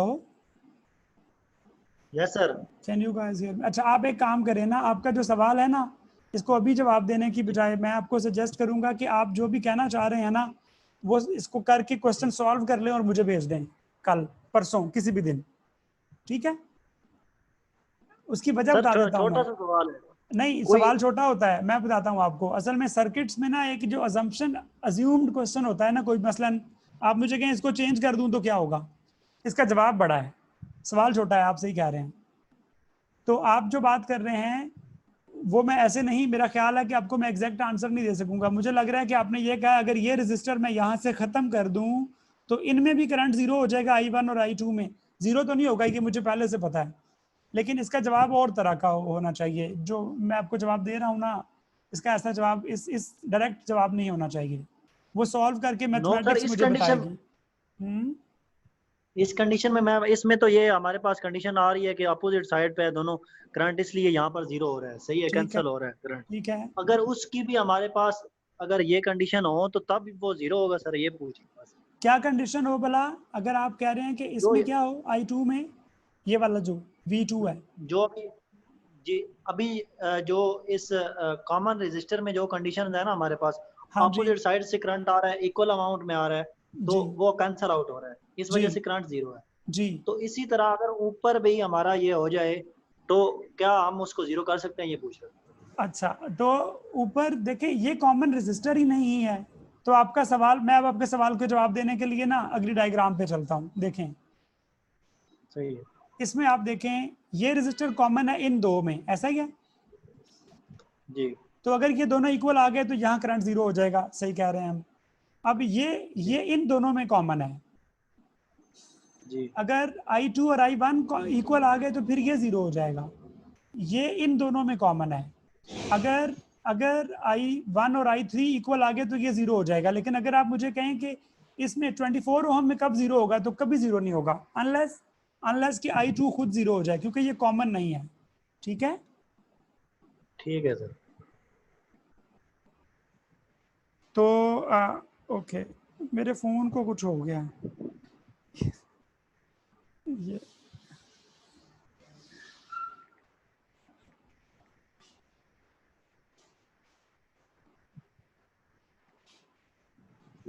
okay, let's move on। और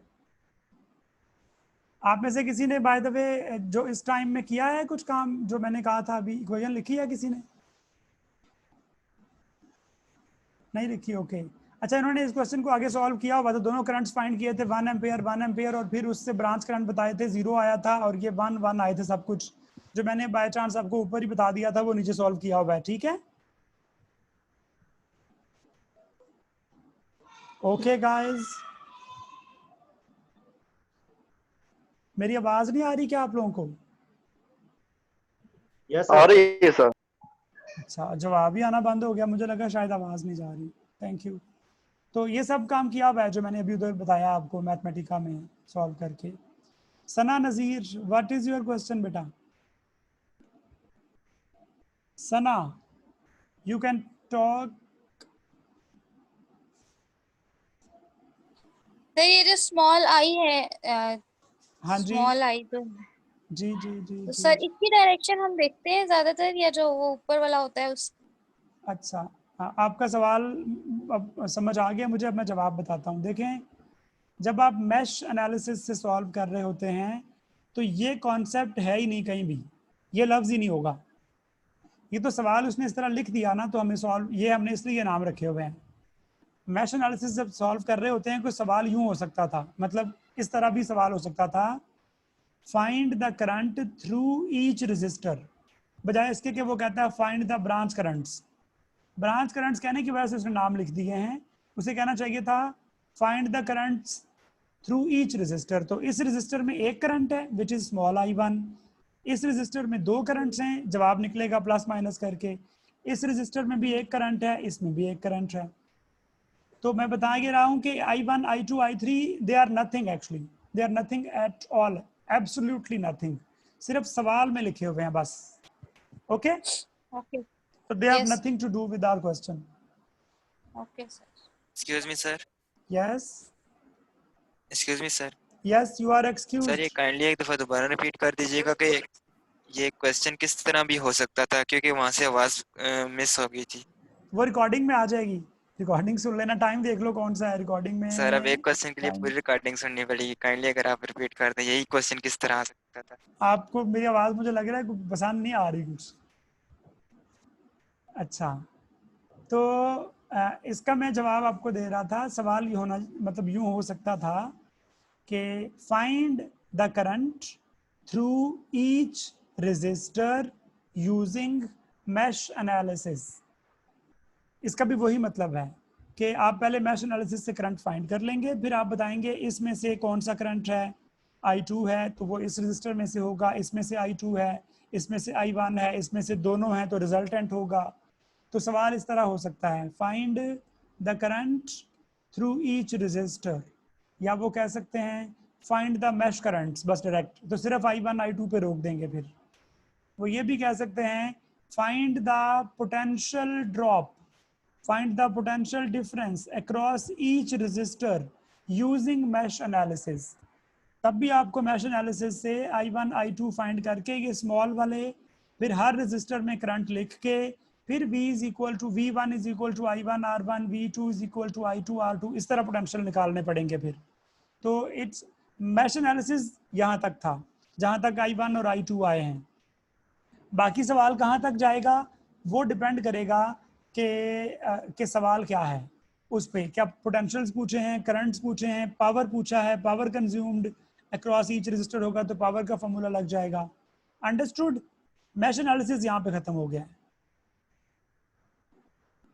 ओके तो फिर है एक और question, using mesh analysis find the current I not current देखें, बाकी करंट नहीं उन्होंने कहा सिर्फ ये एक करंट बता दें।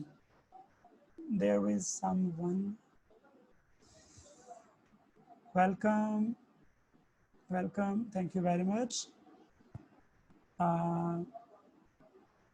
Okay, let's move on। और हमारे पास है कि मैश एनालिसिस से हमने इस सर्किट को सॉल्व करना है। मैश एनालिसिस को सॉल्व करने के लिए हमारे पास कुछ स्टेप्स हैं, स्टेप्स दोबारा पढ़ते हैं। और अहमद हैदर क्वेश्चन है कोई? आप नहीं, ठीक है। पहला स्टेप था असाइन करें current of any direction, arbitrary direction है याद रखिएगा, इन ईच क्लोज लूप। वहाँ पे 3 क्लोज लूप हैं, 3 करंट्स फर्ज करेंगे और फिर जो भी करंट आपने फर्ज किया है उसके लिहाज से हर रजिस्टर पे पोलैरिटीज लगाएं। पोलैरिटीज लगाने के बाद फिर हर लूप पे KVL लगाएंगे। तो पहला स्टेप है करंट असाइन करें और पोलैरिटीज लगाएं। इन 2 पे चलते हैं पहले। And the question is here, आपके पास कितने लूप्स हैं आप देख लें पहले। बाय द वे ऐसे ही आपने अपने आप को चेक करने के लिए आप 1 मिनट लें और यहाँ पर मुझे चेक करके बताएं कि इस क्वेश्चन में कितने नोड्स हैं, पहले ये बताइएगा। अपने अपने पास सोच लें और मुझे उसके बाद जब आप सोच चुके हों तो raise your hand, I will ask you कि आप मुझे बता सकें।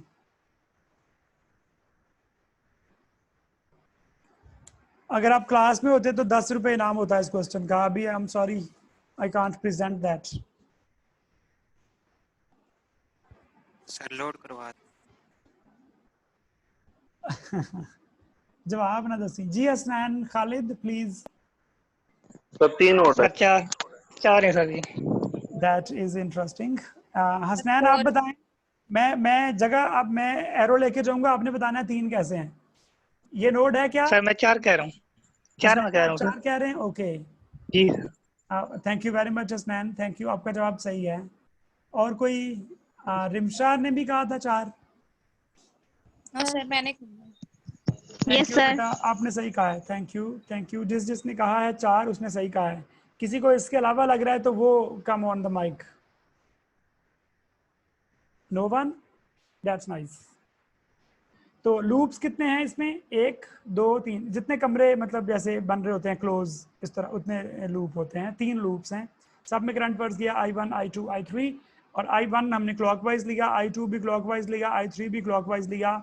ये पोटेंशियल सोर्स है, इस पे कुछ नहीं लगाना आपने प्लस और माइनस, इस पे प्लस और माइनस लगाना है। ग्रीन वाला प्लस और माइनस I1 के लिए है और ये इसलिए ऊपर पॉजिटिव है कि करंट ऊपर से नीचे की तरफ फ्लो करेगा।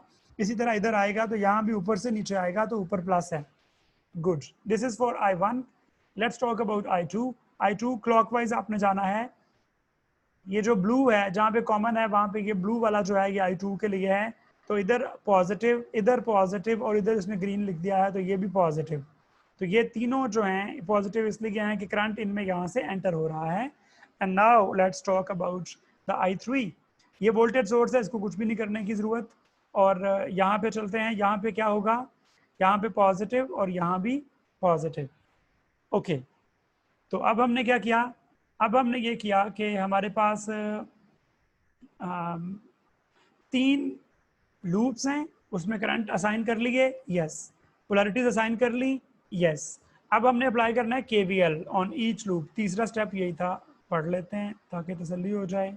Apply KVL to each close loop in clockwise direction. Okay fine. In the direction actually you have chosen your current. Current अगर एंटी क्लॉकवाइज है कोई एक तो उसमें एंटी क्लॉकवाइज लूप लगा देंगे आप. लेट्स टॉक अबाउट मैश 1 और द लूप 1. लूप 1 में कितने कंपोनेंट्स हैं, 1, 2 और 3. तो ये क्लॉकवाइज है. -E1 positive V1 positive V2 is equal to 0. अब हम लिखते हैं E1 की जगह उसकी value which is 24 volts, -24. V1 जो है वो पोटेंशियल ड्रॉप है अक्रॉस दिस 10 ओहम रजिस्टर. तो 10 ओहम्स की वजह से हमने लिख दिया 10 और इसमें 2 करंट्स हैं, एक I1 है और एक I2 है. क्योंकि हम लूप 1 की इक्वेशन लिख रहे हैं तो ऊपर से नीचे देखेंगे. ऊपर से नीचे ये पॉजिटिव है और ये नेगेटिव है. तो I1 पॉजिटिव है, I2 नेगेटिव है. तो I1 माइनस I2. इस लूप पे चलते हैं, इस रजिस्टर पे. आई मीन V3 के लिए, V2 के लिए we have got 12 ohms resistance with this, I mean I1 positive and I3 negative is equal to 0. Fine. आगे चलते हैं. आगे हम जाते हैं तो आगे क्या लिखा हुआ है, आगे है लूप.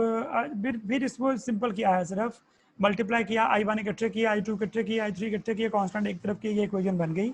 आगे चलते हैं. For mesh 2, this is your mesh 2. Mesh 2 में हमारे पास 1, 2 और 3 कंपोनेंट्स हैं.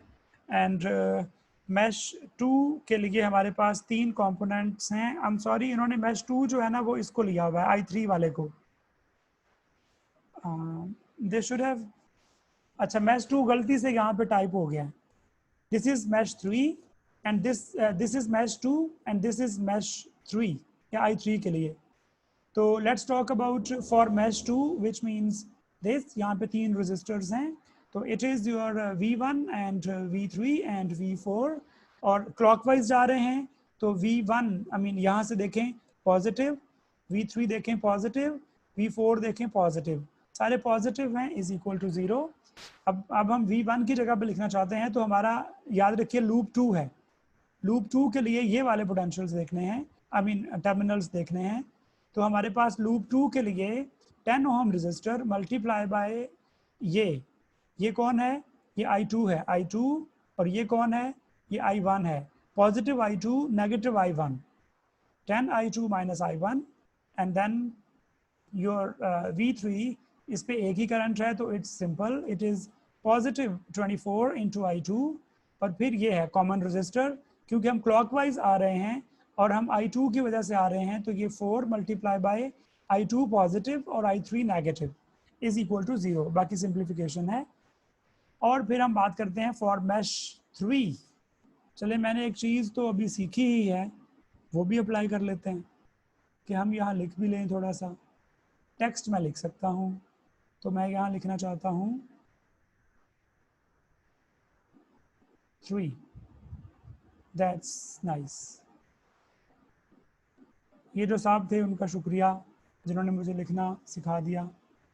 तो 3 for mesh 3 we have got positive, क्योंकि हम इस मैश को क्लॉकवाइज चल रहे हैं तो इस पॉजिटिव से एंटर होंगे. Positive E2 positive V2 and positive V4 is equal to 0. उसके बाद क्या हुआ, E2 की तो वैल्यू है 4I0. इसकी वैल्यू EMF में गिवन नहीं है बल्कि in terms of its internal resistance and its current लिख दी है. 4I0 is the value of this potential source basically कि ओम लॉ की तरह V is equal to I R जैसे होगा उस तरह उसका करंट लिख दिया है जो कि आई नॉट है, और इसका पोटेंशियल लिख दिया है, रेजिस्टेंस लिख दिया इंटरनल रेजिस्टेंस विच इज़ 4। तो ये इसका पोटेंशियल बन जाएगा। और V2 क्या है, V2 कहाँ पे था, V2 ये था।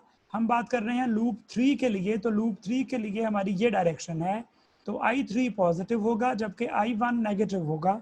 और फिर हम चलते हैं V4 पे, तो V4 हमारा फ्लो जो है वो I3 के लिए है, तो ये इधर है, इसके लिए I3 पॉजिटिव है और I2 नेगेटिव है। तो I3 positive I2 negative is equal to 0। आपने यहाँ पे मल्टीप्लाई किया, सिंप्लीफाई किया, और आपके पास 3 इक्वेशंस आ गई। आपने इन इक्वेशंस को प्लीज़ लिख लेना है ताकि मैं सॉल्व करूँ तो आप मेरी हेल्प कर सकें। प्लीज़ ये लिख लें, 11I1 minus 5I2 minus 6I3 is equal to 12 minus 5I1 positive 19I2 minus 2I3 is equal to 0 and minus I1 minus I2 plus 2I3 is equal to 0. Is there any question? इस question को बाद and कर देंगे, बिल्कुल कर देंगे जी, आप सही कह रहे हैं बेटा। आपने माइक भी ओपन किया था ये बात कहने के लिए। ठीक है मैं करता हूँ इसको। सर ये एक्सक्यूज है सर। You are excused. बताइए सर जो आई नॉट है सर, आई नॉट जो है V1 के अक्रॉस मूव कर रहा है जो। वेलकम बेटा। तो यही जो है E2 का भी यही 4I नॉट है। अच्छा, आई नॉट जो करंट है। बेसिकली ना देखें, ये क्वेश्चन देने का तरीका है, जैसे भी आपको कह सकते हैं, आपको E2 की वैल्यू चाहिए थी बस, ठीक है सही, और वो उन्होंने नहीं दी आपको। आई मीन जैसे उन्होंने कह दिया कि इसको आपने क्या समझना है, ये जो आपका 4I नॉट है ये इसकी वैल्यू समझी जाए, ठीक है, तो आपने उसकी वैल्यू लिख दी है। ये ठीक हो गया? ठीक, ये ऊपर कहीं सिंप्लीफाई हो गया होगा शायद।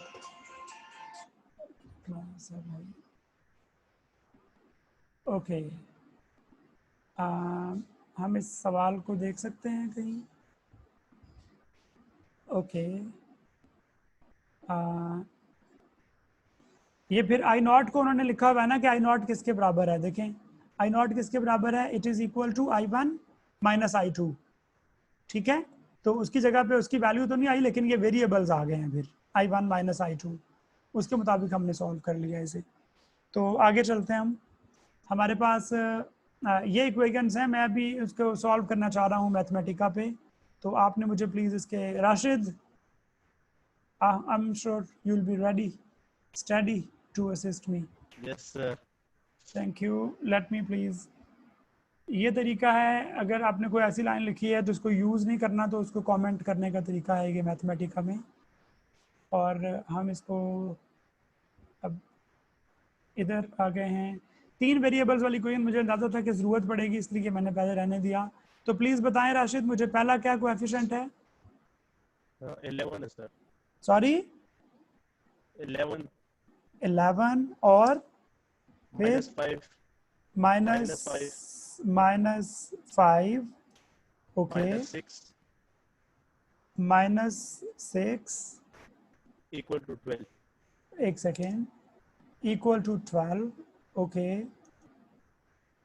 Next equation 5I1 19 positive, yes sir, okay, minus 2 equal to 0, minus 2 is equal to 0, fine. उसके बाद अगली minus 1 minus 1 minus 1 minus 1 plus 2 plus 2 is equal to 0। Are you sure? आपको नजर आ रही है स्क्रीन, पढ़ा जा रहा है सब कुछ? 11 माइनस 5 माइनस 6, यस सर, हाँ जी, यस सर, क्लियर नजर आ रहा है। तो ये यही सही लिखा है जो आप जो लिखा हुआ था, तो मैं सॉल्व करता हूँ फिर इसे। Let's evaluate this. Thank you Rashid, thank you very much. Let's solve this. जवाब आ गए हैं, रेडी हो गए, जवाब आ गए। 27/22 इसको सॉल्व कर सकते हैं आप, डेसिमल में कर लेंगे। फिर -3/11 फिर 21/44, ओके, 27/22 माइनस 3/11, 21/44। इसको प्लीज आप देखें क्या है ये बनता। तो फिर मैं इधर किसी साहब ने कुछ लिखा है, is it for me sir, please we will discuss further in next class. जी बेटा, we are going to end this in a while, don't worry please. I was supposed to take class of 2 hours, मैं थोड़ा सा late आया हूँ तो, लेकिन मैं सर इसको इस खत्म सॉफ्टवेयर कर का रहा हूँ। नाम क्या है? हाँ जी, क्या कह सर रहे हैं? ये सॉफ्टवेयर जो आप यूज कर रहे हैं इसका नाम क्या है? मैथमेटिका। ये आपको पहले सीखना पड़ेगा ना इसमें लिखना। कैलकुलेटर की तरह मैं तो यूज कर रहा हूँ ना, आप कैलकुलेटर पे कर लें ये काम, लाजमी नहीं है इसका आना। मेरे पास कैलकुलेटर सामने नहीं था ना जिसमें कोई लिख सकूँ, तो मैंने ये वाला यूज किया। आपके लिए जरूरी नहीं है ये।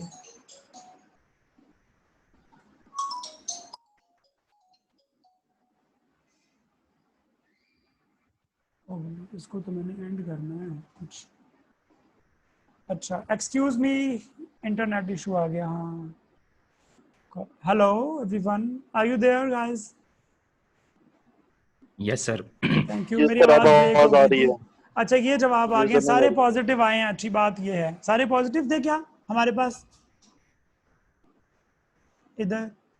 यहाँ तो हाँ, ये एक नेगेटिव है सर सेकंड जो इक्वेशन में 5 - 5 है। क्या कह रहे हैं आप? सेकंड इक्वेशन में 5 जो है वो -5x1 है। Okay Rashid, what are you doing boy? Thank you बेटा, आपने करेक्शन कर दी, मैं सॉल्व कर लूँ तो पता चल जाएगा अभी। जी सारे करंट पॉजिटिव हैं। It is 9/4, 3/4 and 3/2।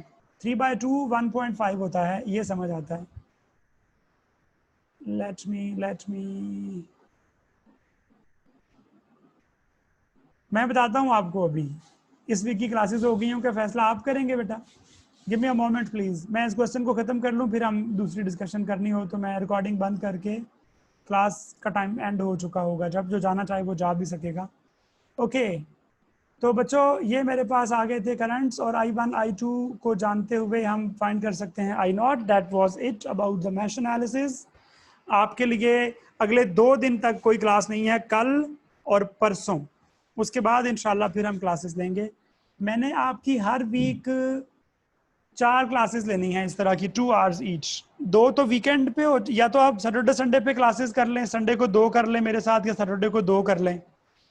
I mean 2 मतलब 4 घंटे, 2 क्लासेस फिर 2 क्लासेस, और संडे को भी 1 क्लास कर लें, 3 हो गई, और वीक में किसी एक दिन और अगर इस तरह मुश्किल है तो फिर उसका तरीका यह है कि आप मुझे 4 दिन जो हैं, सैटरडे संडे 2 हो गए, और 2 और दिन क्लास रखेंगे। टाइम हम चेंज कर सकते हैं अगर मसला है तो, और जो क्लास में नहीं आ सकते वो जाहिर है अब वो कर सकते हैं।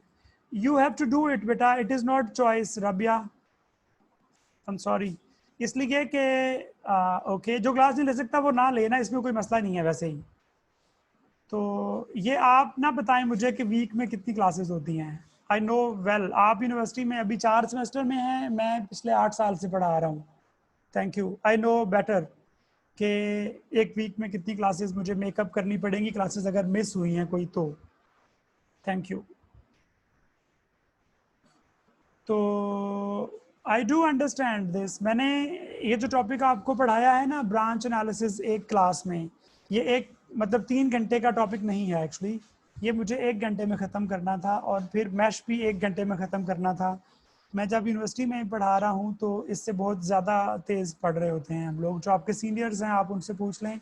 उसकी वजह ये है कि जब आप ये डिग्री कर चुके होंगे और आप कहीं इंटरव्यू देने जाएंगे, आपसे वो पूछेंगे आपने ये कोर्स पढ़ा है बेसिक इलेक्ट्रॉनिक्स, आप कहेंगे हाँ जी। वो कहेंगे कि आपने इसमें क्या ग्रेड लिया है? ए ग्रेड ले लिया मैंने 75 नंबर ले लिए। वो कहेंगे अच्छा बताएं नोडल एनालिसिस क्या होता है? तो आपको पता ही नहीं होगा, क्योंकि आपने पढ़ा ही नहीं होगा। जितना सिलेबस आप चाहते हैं ना कि मैं आपको, जैसे मैट्रिक की पूरी बुक आप पढ़ते हैं जाके 12 महीनों में, अगर उस तरह पढ़ाऊँगा तो इंटरव्यू वाले दिन आप लोग मुझे, अगर I mean if not appropriate word, तो आप मुझे गालियाँ दे रहे होंगे कि इस बंदे ने हमें क्या पढ़ाया था, हमें तो ये नाम ही नहीं सुना इस कोर्स में। So my job is to complete the contents of my course. and your job is to try to understand them. You are full-time students. I mean, आप यूनिवर्सिटी को पैसे दे रहे हैं कि हमें सिखाओ, और यूनिवर्सिटी का टीचर जब कोई सिखाना चाहे तो आप उसे कहते हैं it is not possible for us. I mean this statement, अगर आप ये अपने घर अम्मी अब्बू को बताएं कि हमारे एक सर हैं जो क्लासेस नहीं ले सके पहले कुछ, अब वो क्लासेस ले रहे हैं, लेना चाहते हैं, और ये सिलेबस ज़्यादा हो जाएगा जो हम पढ़ नहीं सकते. और सिलेबस कितना हो जाएगा कि मैं 2 घंटे में आपको एक टॉपिक पढ़ाऊँगा, 2 घंटे में एक टॉपिक पढ़ाऊँगा. ये ज़्यादा सिलेबस है.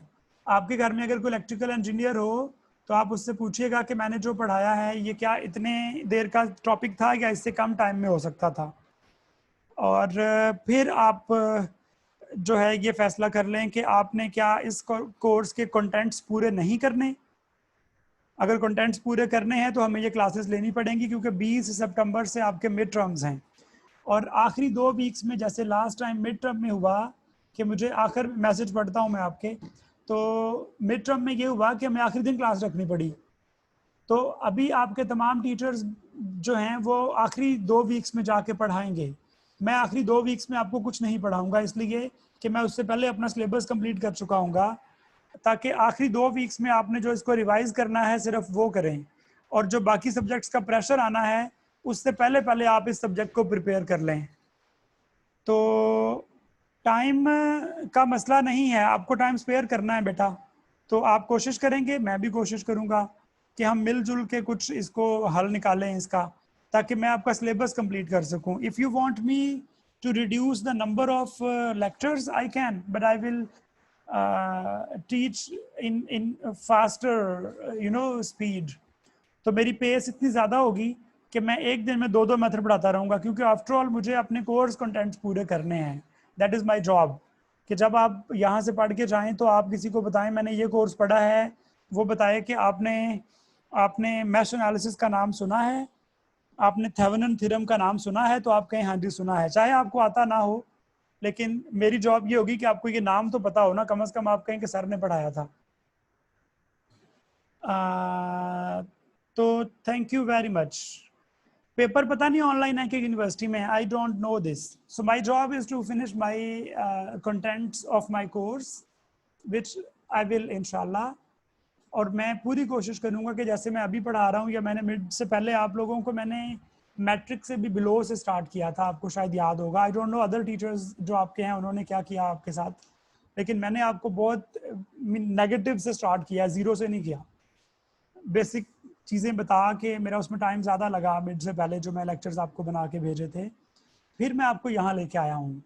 मैंने तमाम बेसिक कॉन्सेप्ट दिए हैं इस सब्जेक्ट के, इसको रिलेट किया है कि आप पहली बार ये आमतौर पे पढ़ रहे होते हैं इलेक्ट्रॉनिक्स. अगर मैकेनिक्स होती तो मुझे इतना ना उसकी बेस बनानी पड़ती. तो इंशाल्लाह आई एम श्योर आप लोगों को टाइम स्पेयर करना है और मुझे अपनी क्लासेस उसके कंटेंट्स पूरे करने हैं. हम इकट्ठा चलेंगे इंशाल्लाह, अच्छा होगा आप लोगों के लिए भी और मेरे लिए भी. That is nice of you everyone. आप लोगों ने इतनी देर रात तक पढ़ा मेरे साथ. अगले 2 दिन क्लास नहीं है, कल और परसों इंशाल्लाह. उसके बाद हम क्लासेस फिर रिज्यूम करेंगे. कल और परसों आपने ये क्वेश्चन सॉल्व करने हैं. आप में से जो ये चाहता है कि उसका क्वेश्चन मैं यहाँ डिस्कस करूँ सबके सामने खोल के, वो सॉल्व करने के बाद उसको मैं बताऊँ गलती क्या है या बताऊँ कि ये क्यों सही है, तो वो मुझे ये भेज सकता है अपने CR के थ्रू. सब लोग ना भेजें प्लीज़, जो बेस्ट आपको लगता है GR या CR चूज़ करके मुझे भेज दे व्हाट्सएप पे कैम स्कैनर से, उसको मैं यहाँ डिस्प्ले करके डिस्कस कर लूँगा. Thank you very much everyone. It was nice talking to you. ये स्लाइड्स भी शेयर कर देता हूँ मैं अभी इसी वक्त, इंशाल्लाह इसी वक्त कर देता हूँ व्हाट्सएप पे जैसे ये क्लास एंड होती है. इट्स ओके बेटा, I mean 2 hours are enough. I agree, no problem. और 2 hours से बिल्कुल ज़्यादा नहीं होगा. और मैं कोशिश करूँगा, मैं कभी एक्चुअली ज़बरदस्ती नहीं करता अपने स्टूडेंट्स के साथ ना, बिल्कुल भी नहीं. मैं तो आपको समझाना चाह रहा हूँ कि आप मुझे मेरी जॉब से मत रोकें. बस ये मेरी जॉब है कि मैं आपको पढ़ाऊँ और अपने कंटेंट्स पूरे करूँ.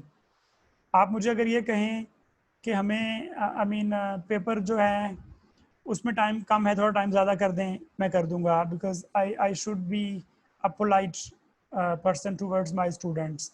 मिड का रिजल्ट तो तब आएगा जब आप मुझे पेपर भेजेंगे। आप लोगों ने पेपर भेज दिए हुए हैं क्या अपने CRs को, या वो मेरे पास पेपर पहुंचेंगे तो मैं चेक करूंगा? No one send at all. Okay, तो ओके बेटा, इस पे हम अगली क्लास में बात कर लेंगे, अगली क्लास में इस पे बात कर लेंगे, डोंट वरी।